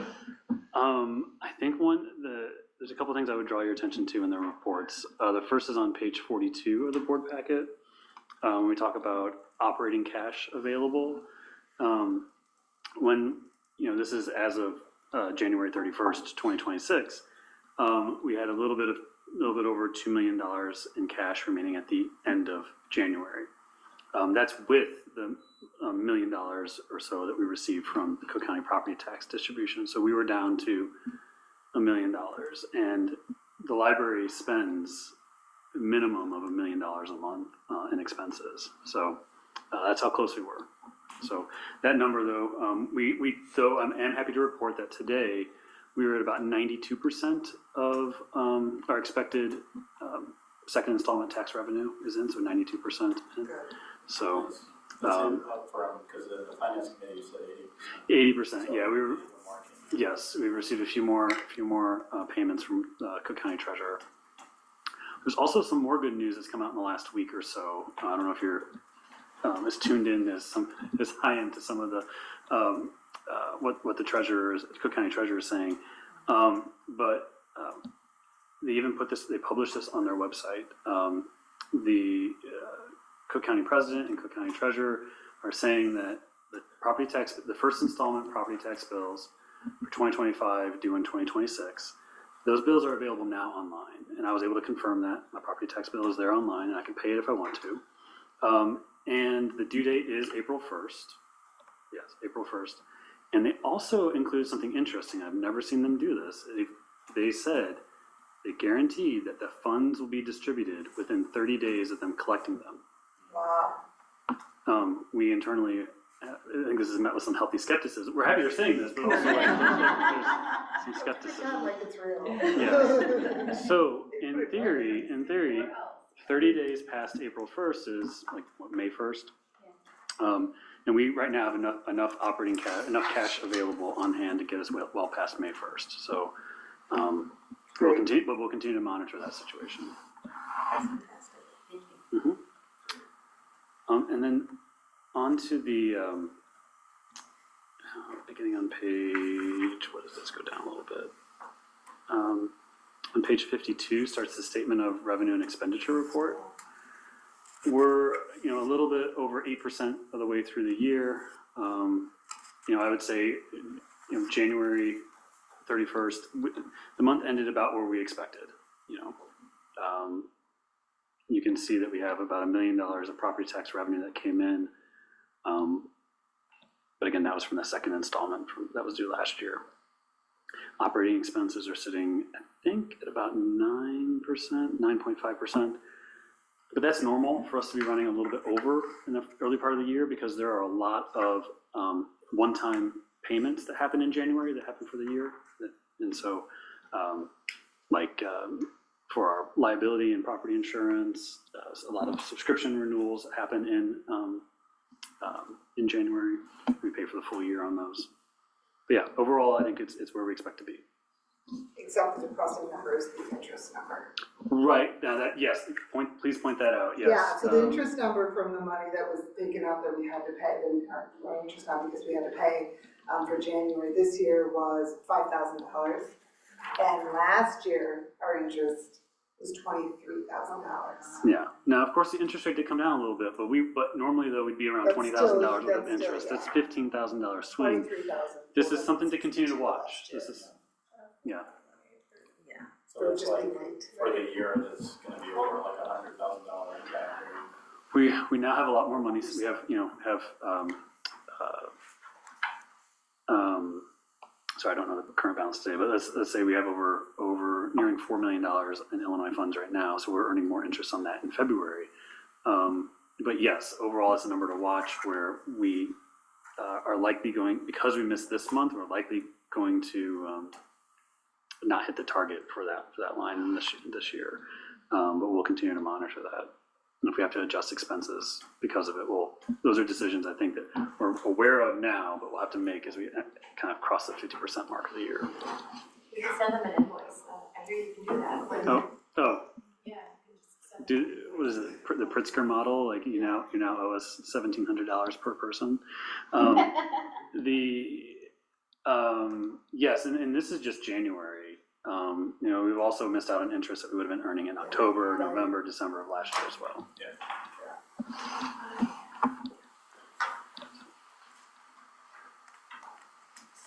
And I'm happy to answer any questions about the numbers.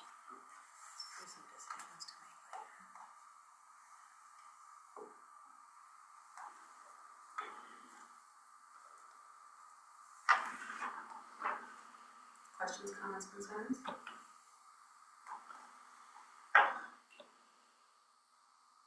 Alright, I will entertain a motion to approve and accept the January resolutions on disbursements.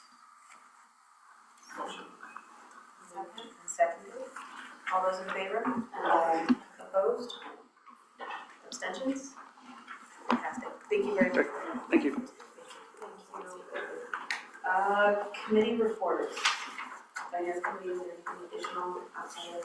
Yeah, we already covered the fund balance, we went over that, we went over the finance report, and then a big part of the meeting was on the master facilities plan, so Amy and Matt from the park were there, as well as Matt from facilities and Billy, and so we had a presentation, and they went through different libraries they've worked on, the architects worked on original comments, so and of course this library, so they're very familiar with everything. They went through some Gantt charts of the plan, so it's already started, like Ellsworth has said, and the aggressive timeline would be trying to finish this by the fall, but then there was also acknowledgement that it would probably go over into next year, but they'll understand that more as we get going on this. And so they talked about the different phases, the visioning phase, the programming phase, the concept phase. And so like Ellsworth said, we're in this visioning phase, the board's involved, the staff's obviously involved, community be involved. Megan raised that, there's like $200 million of capital projects out there from, the village and the park district and everything, so it's just careful the way we communicate it. We don't want to get caught up in all that, and I know you have some plans to do it in the memo, and, or maybe we talked about other ways, those are to you, of course, and then we'll end with the cost estimated phase at the end, and then we will, we're paying as we go with them on a monthly basis, and there could be additional fees if we decide for them to develop floor plans and things like that. So that was the main part. Yeah, you were talking about the maybe getting in the March memo that you wanted to maybe get it in February, but I think we're just, it was like daylight or something. But I'll pass this on to you because you know more about it. We talked about putting information on in the OPFYI, and we wouldn't have had appropriate information to put into the last one. So before we send out a survey or any information to the public, we want to have an opportunity to say, this is what we're doing. Don't panic. We're not writing a check for anything but the plan right now. And the point of this is to gather the information we need to work with the architect to begin the plan. So it felt like pausing until that next mailing went out would be worth it. It will impact the timeline, but it will also let us sort of soften the messaging and have a place that goes hard copy to everybody in the park. We can then follow that up with other targeted communication using some of our tools, but since OPFYI already goes out, we have a footprint on it. I don't know if Alex wants to add anything. That's it? And the next OPFYI will go out. May, June, and so we will be able to have surveys and plan for that more. If we're not able to get everything finished by the end of summer, beginning of fall timeline, do we continue to pay them the same amount every month? My reasoning behind that being, previously when we've had to get information from the community, like there's a lull in summer, no one's here, no one's responding to things. And so we have tried to time things out to wait until, August, September, when people are sort of back to their regularly scheduled programming before we start to solicit. So if they're finished with their work in We talked about that though too, that we wanted to hit that kind of like graduate, like we're just gonna write as summer reading is starting, but we're not getting public feedback during the summer, like they'll be working on things during the summer. We wanna get that, we wanna hit that sweet spot of like hitting every household with the OPFYI, but knowing that graduations and summer vacations are about to start, and we're gonna hit right on there. So we're gonna look for community feedback in, End of spring, very beginning of summer. so like before. Yes. No. Okay. The timing they told us at the meeting was for budget timing. That's why they wanted to follow. Okay. Yeah, the idea of the original timeline was, well, if we had some plans that perhaps we could afford to do, we could include it into the budget process. But in reality, I don't think we're gonna have hundreds of thousands of dollars or millions of dollars just laying around to use for these projects. So let's take the time to collect, to be more intentional about the process. And if it ends up being winter of 2026 or 2027 that we receive the final plan, that's okay. But this means that once we start budget season in September, October, we'll have a good enough idea, maybe some ballpark-ish numbers, I think that was the hope. maybe the right number of commas, or. I think the right number of comments. Okay. So this will be part of the budget conversation, but we won't have enough information to really proactively build it into the 2027 budget. Yeah, but I think the plan, the things that we want to do, we're not going to be able to afford or realistically build on this site all the things that this community is going to want. So I think taking the time to kind of right sizing this, where's like the Venn diagram, like where everything, what the staff want, what does the board want, what does the community want, where does it intersect? But also all of that is going to be very expensive things. And maybe there's some, maybe not. Maybe I'm just imagining it's going to be very expensive. I don't think you're going to be able to fund it through lay. I think it's going to be, what kind of debt are we going to be taking on to fund these projects, which is a much different conversation. Yes, that can take place in the budget conversation, but also remember we can amend the budget as well. Once it's passed, if there's a reason. I think there's other levers that we can pull. I don't think it should stop the budget process. No. My questions is just like, what does the timeline around this look like? Because I feel like the last time we talked about a master facilities plan, first of all, there weren't committees. So So like everything came directly to the board, and I think we had a little bit better visual of like what was happening when. So just figuring out like when are we going to the community, when are we getting their feedback, when do we expect to get feedback from them that can be rolled into what the staff already knows? How does it play with the schedule over the next year so that we know what our role is so that we're not the holdup in any part of that process? Yeah, we don't anticipate the board being a hold up in any part of the process. And as Colin mentioned, the architects did do kind of an overall flow of what this will look like. And the architects are planning to come to at least one board meeting, maybe two. If you'd like us to accelerate that and have them come sooner and just go over the timeline, we can do that.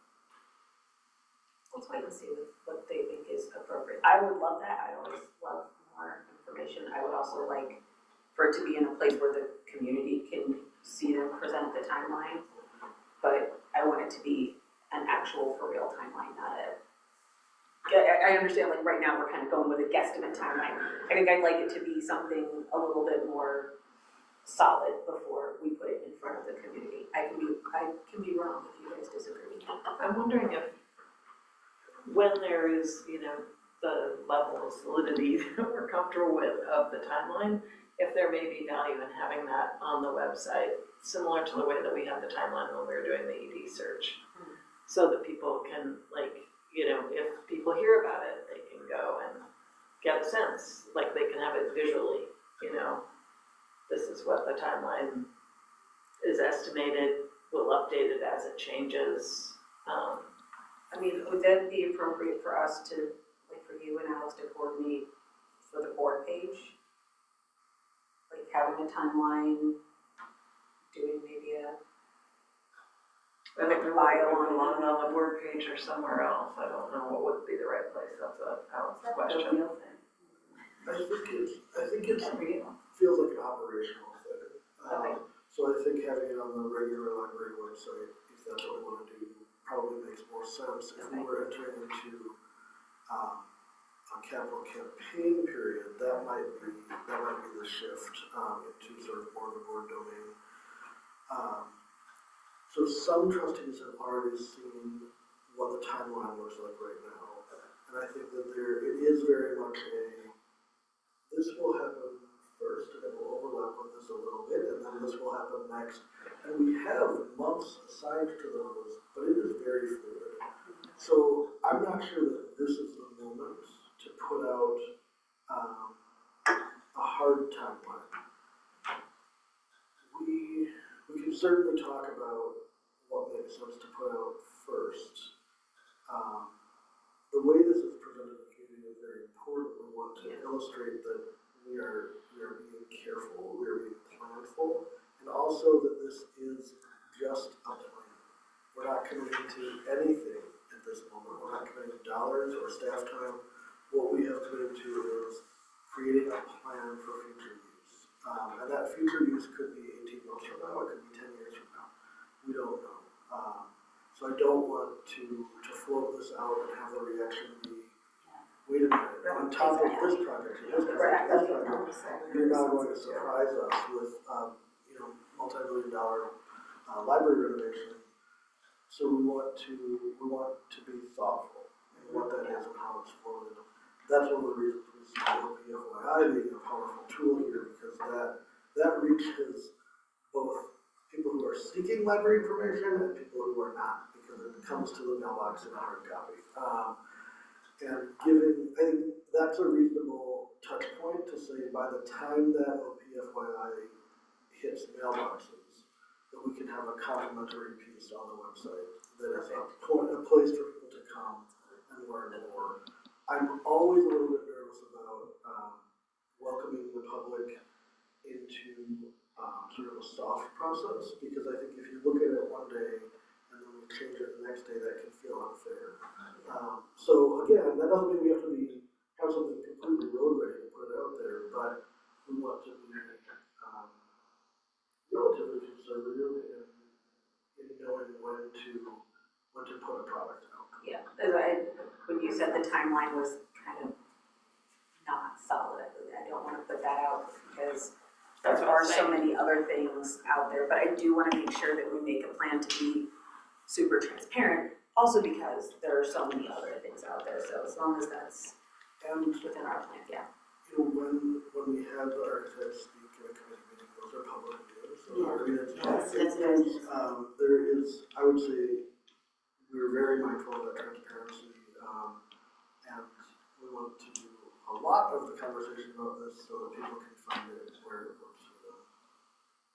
One thing, just as simple as like, it could be 18 months from now, it could be 20 years from now, that sort of thing is valuable to have out there.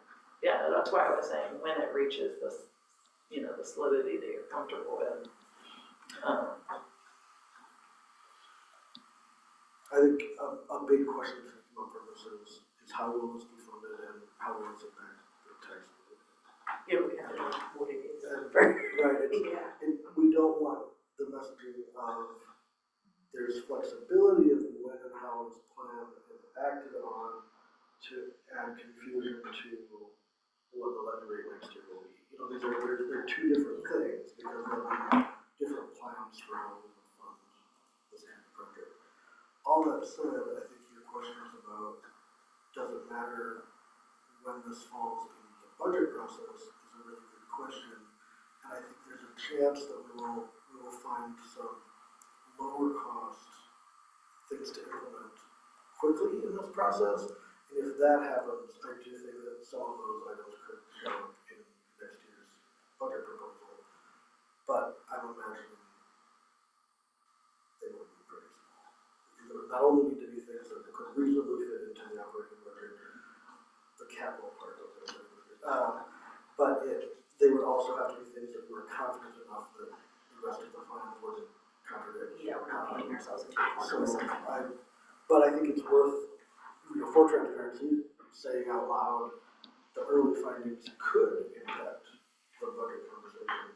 I do not think that will be significant. Any other questions for our finance committee? Alrighty, governance committee. Yep, we met February 2nd. Most of the meeting was actually Jamie coming and talking to us about the fund balance policy change that he spoke about tonight. We invited him to come back tonight. It actually goes in well with the master facility plan because that is part of it too, is that we have a fund and then we have a plan. Money, but we have a fund and we have a plan. But it is to go hand in hand so that those things can work well together. We talked about the strategic plan, which is this meeting, which is this Thursday, which I invite everyone to come to. And we talked about board trustee training. We're actually pushing that back because between the evaluation, this fund, the policy changes, and the strategic plan, we have enough on our plate as a committee that we are going to look into that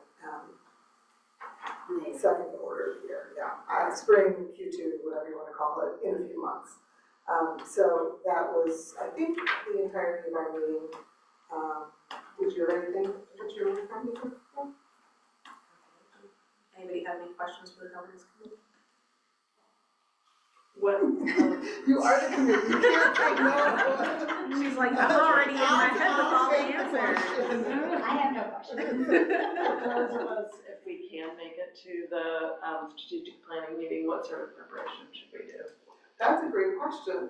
I would say no special preparation is needed. So Mallory will be back facilitating that meeting. She facilitated the first session. Any tools that are brought forward have already been shown at that meeting. So while it might mean a reminder of what they were, it won't be like a cold open. And I think the hope is that that's a working meeting. And the committee, whoever is there, walks out the door with like articulated goals, which will then of course come back to the full board of regular meetings. But I do hope that we get to the point of writing things down. Yes, that was the goal, so working with him, looking at the bylaws too, maybe. Now I don't want to go. I know. Well, I won't be there, I'm sorry to miss that, it is my spouse's parent-teacher conferences, so he'll be working late, and I have kids duty. So I'm gonna bring them here actually for the wrap area of it, but Oh, that's nice. Great, they can hang out with mine because he will be coming to the library. Well, that starts at 4, right? So it's a 4, yeah. Yeah. 4 to 6 and then You library. can come hang out at 6. Make it, you could help me. He's very helpful. So we have Mallory scheduled from 4 to 6 for that meeting, so there is some pressure to let get the. Efficiency, yes. Yes. We can use the megaphone. Yes. Miko, 2 minutes. Yeah, exactly. I'll lend you my gavel. Advocacy committee, you guys have not had a meeting? So we want to have a meeting when there's a place to have a meeting.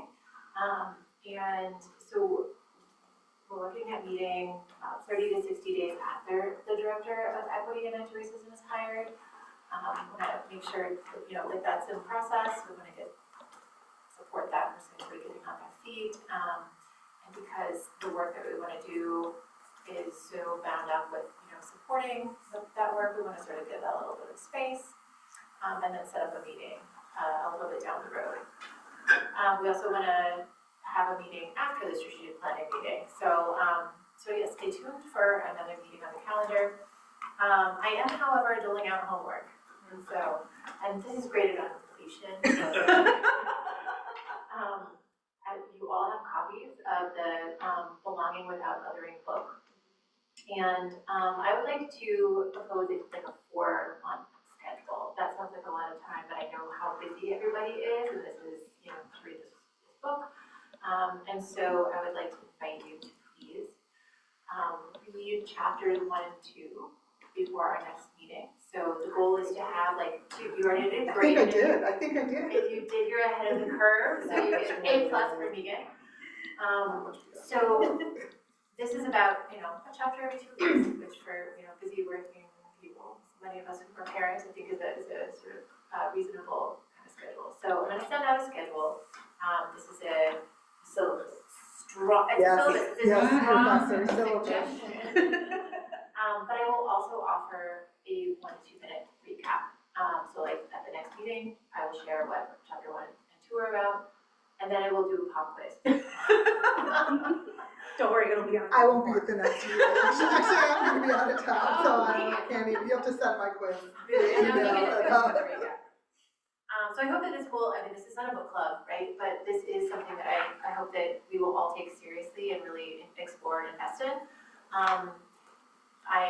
We are all exploring this together, and this is not coming from now we're going to do this, and this is our new paradigm. This is an opportunity to learn and explore together and see what can we learn from and take from this, and how can this support our work at the library. So that's the goal. And we'll see. The question is not answered yet. So please read chapters 1 and 2. I have a question for you though. This is part of the strategic plan too, but going forward with this, before we make this hire, do we want to make this decision of change before we have this hire in place, or do we want to wait until the hire is made to move forward?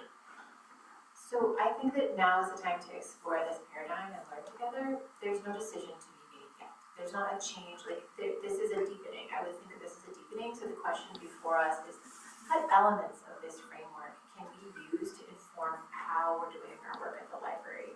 And I definitely want to ensure that there is space for this new director of equity and anti-racism to maneuver and to sort of tap into their own experience and expertise and vision for their role. And so that's why I think it's a good idea to sort of take this a little bit slowly, to start with learning and exploring. Because as I said, the question isn't answered. And I think that it's really important to involve this director in that conversation. So this is the task is to explore right now. If there's a decision to be made, then that will sort of put that on the table. But I don't see it as there isn't a decision that we're going to shift this paradigm to that paradigm. The question is what can we learn to inform our strategy? Which I appreciate the learning, but there is also the practical aspect of the way the language is throughout all the policies, the way the language is in the strategic reporting, and I just want to be aware of that to make sure, everything you're saying I'm open to and I appreciate, but I also want to make sure that we're consistent and that we're remembering that there is practical things that happen. And I also don't want to make decisions, like I said, before this person is in place to make some of those decisions. I think Things like, should probably make. because we're having a big chunk of that strategic conversation this week, and because we should all be simultaneously doing our homework of the first 2 chapters, like that will sort of help us marry the two together. But in talking to Annie, I keep remembering when we did training on the hardwood method, and some of it we were like, yeah, no, that's not gonna work, that doesn't work for our community, we don't enjoy that. But then there were big chunks that we were like, okay, yeah, that resonates. So I feel like, and you can correct me if I'm wrong, that what we're going for is, we decided that this is a direction we want to go, now it's looking through the actual othering and belonging structure and deciding what belongs here and what does. I know I'm using the same words over and over. What other things belong? What belongs What we want to take and what we don't. Yeah. I think half of that is going to be informed by some of the strategic work and like refreshing all of our brains on that, and then leaving room for this new person to come in. I personally don't want them to come in and us be like, hi, here's your desk and here's what we've decided you're doing. That's what like, I don't want. I want us to have a more vague, I don't want to say vague, I want us to have an idea of the pieces of this structure that we find that will resonate with the community and that will be useful and that we feel can work within the library and the community together, and then communicate that to them and say that this is the structure that we found, this is the wording that we found. You're the expert, where do you think this fits? But I think we have to look at the strategic part, because that's our part, is to look at that and then find the pieces of othering and belonging, because I'm not under the delusion that we're gonna like want we're just gonna take the whole structure and just decide that's what we're doing. But the practical component is we have to be deliberate and careful with the language and our policies and in the things that we have. We can't sort of be all over the place. We have to be consistent. So, Right, yeah. I don't have an opinion on what that consistency is. It's just me as the governance person. It's something I see in one of the policies we were looking at that we did go over. We have to really, there's a lot of practical things that go into it that I think we have to make sure that we're thinking about as well. Do you think after we have the meeting this week, we will have a better idea of where, not what to do with those things, but where those things are? Like, will we have an ability to look at a policy and go, we're not ready for this one because we don't have the language for this piece here, let's skip it? I think so, yeah. Okay. I think so. I think that's as close as we're gonna get for the minute. I think that's hard to answer. I think that conversation could inform some of this. Yes, it informs. I think that on Thursday, much of the conversation will be about defining goals for this fiscal year. So if there's an overlap here, one of those goals may be the shared learning environments or the intentional approach to how do we need to address policy language if we adopt this. So I don't know that it will give answers, but I think it could reference. I think that's what Virginia's saying. I think she's saying reference. Like we'll know the things that we can't deal with. Yeah, we'll know what we can't do. Yeah, I think that's what Virginia said. Yeah. Okay. That's all I want for now. And more reading. Do we have a sense of the timeline of when the new director of equity and anti-racism is going to start? Like a window? I mean, I can say that we would love to have someone in April, but I think it's unfair to try to name a date without having that person selected. Of course. And working I on what their time Yeah. is, but we are ready now. So I think we'll work with the selected candidate to figure out what's the most appropriate. But most of that conversation will be about what do they need in terms of notifying her. Right. But like April to June, is that a fair window? Yeah, I mean, I think what I feel most confident saying is we would love to see April, but we're willing to be flexible for the right person. Are there people asking, I meant to ask that, or are they all didn't know if that was part of the consideration, like are there out-of-towners relocated? There are out of town Okay. folks that are fine. Wow, okay. So we shall move forward in learning together about these frameworks, and then we will ask the question of how this can inform or impact what we do here. So I'm looking forward to that process with you all. And I also attended ALA's, well, it's through ELA via ALA panel, a webinar today about experiences with creating policy and managing guidance in libraries around ICE. I have notes available, so if you would like them, I'm happy to share them. I have a few takeaways I can share with you as well. There were lots of practical and actionable guidance that was offered. Were any of you able to attend? Okay, great.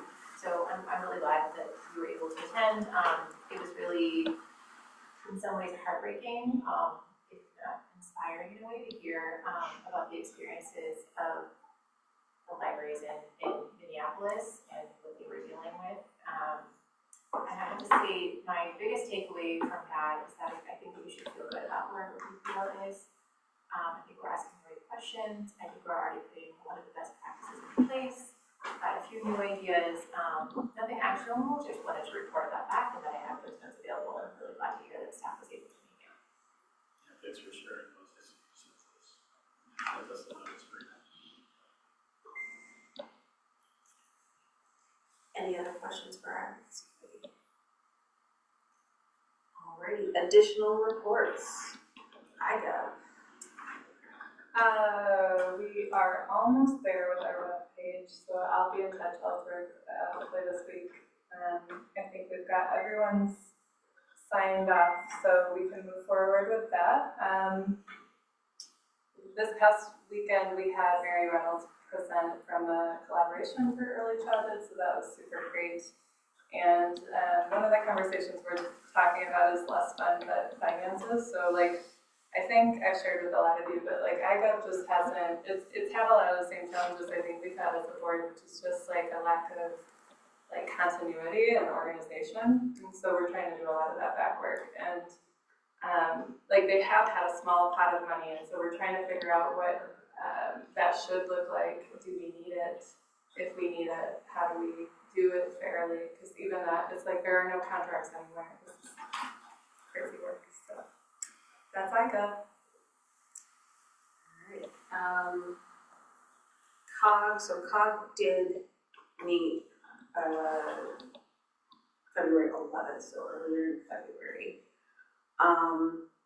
It was a good meeting. It was a little bit more robust than I think some of our meetings were. Two of the big headlines were, first and foremost, more collaboration between boards, more, and I think this is something that we as a board have done, but when we have questions, go to your counterparts and say, I don't understand this, I don't understand why this wasn't done.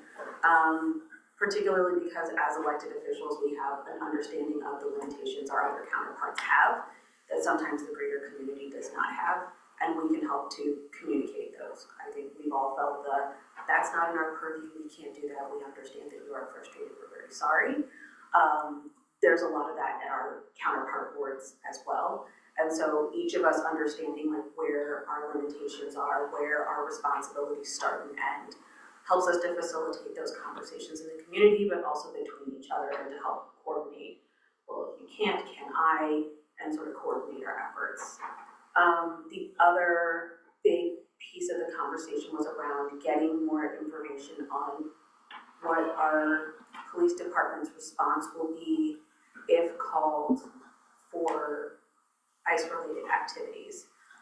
So a lot of groups, boards, folks around town, their contingency plan is to call 911, to call the police, but we don't really have a good understanding of what the police response will be if they are called. So that this was not just the library that was asking for clarification around this. This was library, parks, the schools. All of us have sort of different levels of access. Obviously, like the library, we have the most open access of most of the, not just like of the physical space, not just because we're a library and but like the physical space. We have deliberately done things like move circulation desks to make spaces feel more open. Well, now people are seeing having a physical barrier in front of a door is a good deterrent. Well, we've literally done the exact opposite to try to make ourselves more open and welcoming places. So there was a lot of conversation around, are there temporary measures that, can be put in place? Are there things that we need to think about for your entryway or for where people have to pass through to be able to get to the main part of your space? Schools kind of already have that set up, but some of the parks buildings don't. The library doesn't. And so a lot of the conversation was around, what are the new best practices? And then, of course, what is the response from the police department if they are called? What intervention will there be? Will there not be? What can we expect from their response? So that not just governing bodies, but also individual citizens can start, if the response from the police department is not what they initially expected when they built that plan, what now is your plan now that you have some facts on the ground to build a plan around? So hoping to get more detail from the village board as they're digging in there from their end and then giving that information back probably through both PICUP and COG. I heard that the police will not intervene. I heard that was clarified through the police chief. The preliminary piece that I heard, which I don't want to say that I'm confirming at all, is that they will respond, but that there may not be physical intervention. I heard there will not be, but they cannot.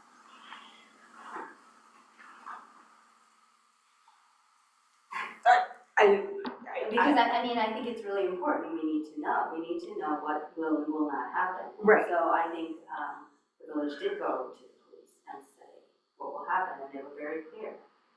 We cannot. If the most they could do is report, they don't. That was my impression too from Derek's message. So they already confirmed that. That was what the chief said to Derek over email. Okay. He had like a written Q&A.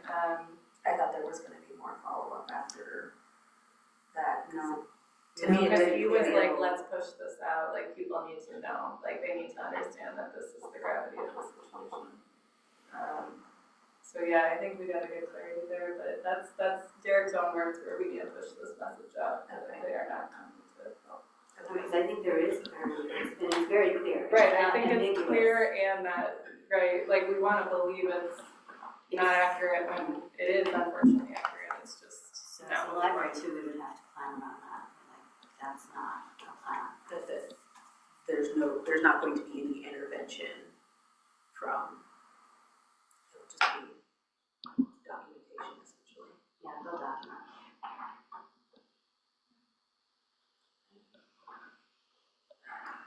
I reached out a couple times to Chief clarifying what our direction should be with staff related to staging, if that happened, because we have the resolution about the government not successful in getting response yet, but I will try again. What is your question? What would happen should federal agents come and stage onto our site? Yes, my question was really, should staff call emergency or not emergency? And that was what I thought I would start with. And then if the response is neither, that also answers the question. Because I think that's the most definitive statement that we have, but we cannot do this. Much of our other space is public space, and we know that there are less restrictions on that. So that was a specific question. I said, should we direct staff to call emergency or non-emergency if there is staging observed? But I'll try again. And you reported that in Minneapolis, the meeting today, that they had been staging in parking areas. Was it a underground parking like ours, or was it, like an open parking? Okay. Yeah, I didn't wanna take more time, but I could share what they're saying, that they basically, in Minneapolis, they experienced staging in their parking lots, they experienced federal agents hanging out in their parking lots, possibly for purposes of intimidation. They experienced, youth leaving their schools when ICE was outside, and then going to the library, which created, very particular kind of situation at the library, right? Should those ICE agents have followed them, like what would library staff do? Raising, hypothetical situations and scenarios for library staff are really difficult. And in one case, a detention that happened in the library that involved 30 agents. 30 agents at once for one individual. That brought like a lot of community members to the scene, and so I don't know a lot more information about that particular incident, but that is what they listed in terms of some of their particular experiences of federal agents in the library. I have not heard about that in like the Chicagoland area, but I may have missed some. Well, there's a lot of activity. I've heard on rapid response that there seems to be some movement happening. So I think this is like really imminent. I think we don't know if it's imminent or not, or if like the surge that was rumored to happen in March is happening or is not, because I think it's really important to be prepared. I definitely am searching for more information, but I'm not sure that we're going to be able to truly anticipate. We do know that their plans have changed significantly since that announcement was made a few months ago, so it's really unclear. We do know that they have $70-some billion to spend, and how some idea of how they might spend that. Meaning, they definitely intend to increase their capacity everywhere. So I think it remains justified to continue to be prepared and vigilant, is what I'm saying. There was additional conversation at the COD meeting about sort of looking for places that are services or models, I would say, or different, and then identifying those places that we could act similarly in response to immigration enforcement, because despite all being taxing bodies in the same village, we have lots of differences in both how we provide service, how public are our spaces and things like that. I found that part of the conversation to be really helpful. And in that as well, there was some conversation about how we respond to community interest in sort of doing the right thing when the perceived right thing may vary depending on who's calling for that, and sometimes is in opposition to, as an example, federal law. And where do we find where do we find the right response amongst these different expectations and pressures that come from both outside and inside? That was part of the understanding each other's limitation conversation, is ensuring that we as elected officials don't put out a solution or a safeguard to the community that can't actually be backed up, and providing a false sense of security in any of our spaces to anyone.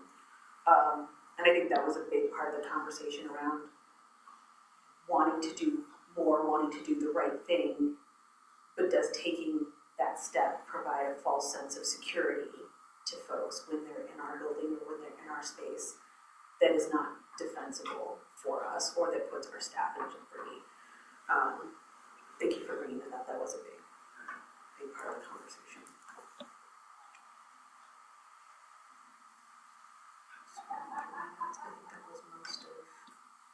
I mean, I think that's why, like, it's important to know that the police will not do anything, because I know that a lot of The library will people have said that that is the plan that the plan that they're And that was a little bit what the schools were saying is, if that is the plan, but then again, like, they have doors, they have a front desk, their door is locked, you have to be buzzed in. They talked about, you don't invite somebody to speak in one of the offices because then you take them into a private space, you give them sort of precedent to be in other spaces in the building. So like, there's a lot of thinking around like, what is the practice. I think somebody said that their process is, aside from calling the police, like meet people outside the building so that whoever is requesting gets their meeting with whoever's in the building, but they don't get access to the building. So people are trying to do a lot of brainstorming around what is possible, but you're right, if that's not an avenue of also active assistance in those situations, folks need to be able to prepare.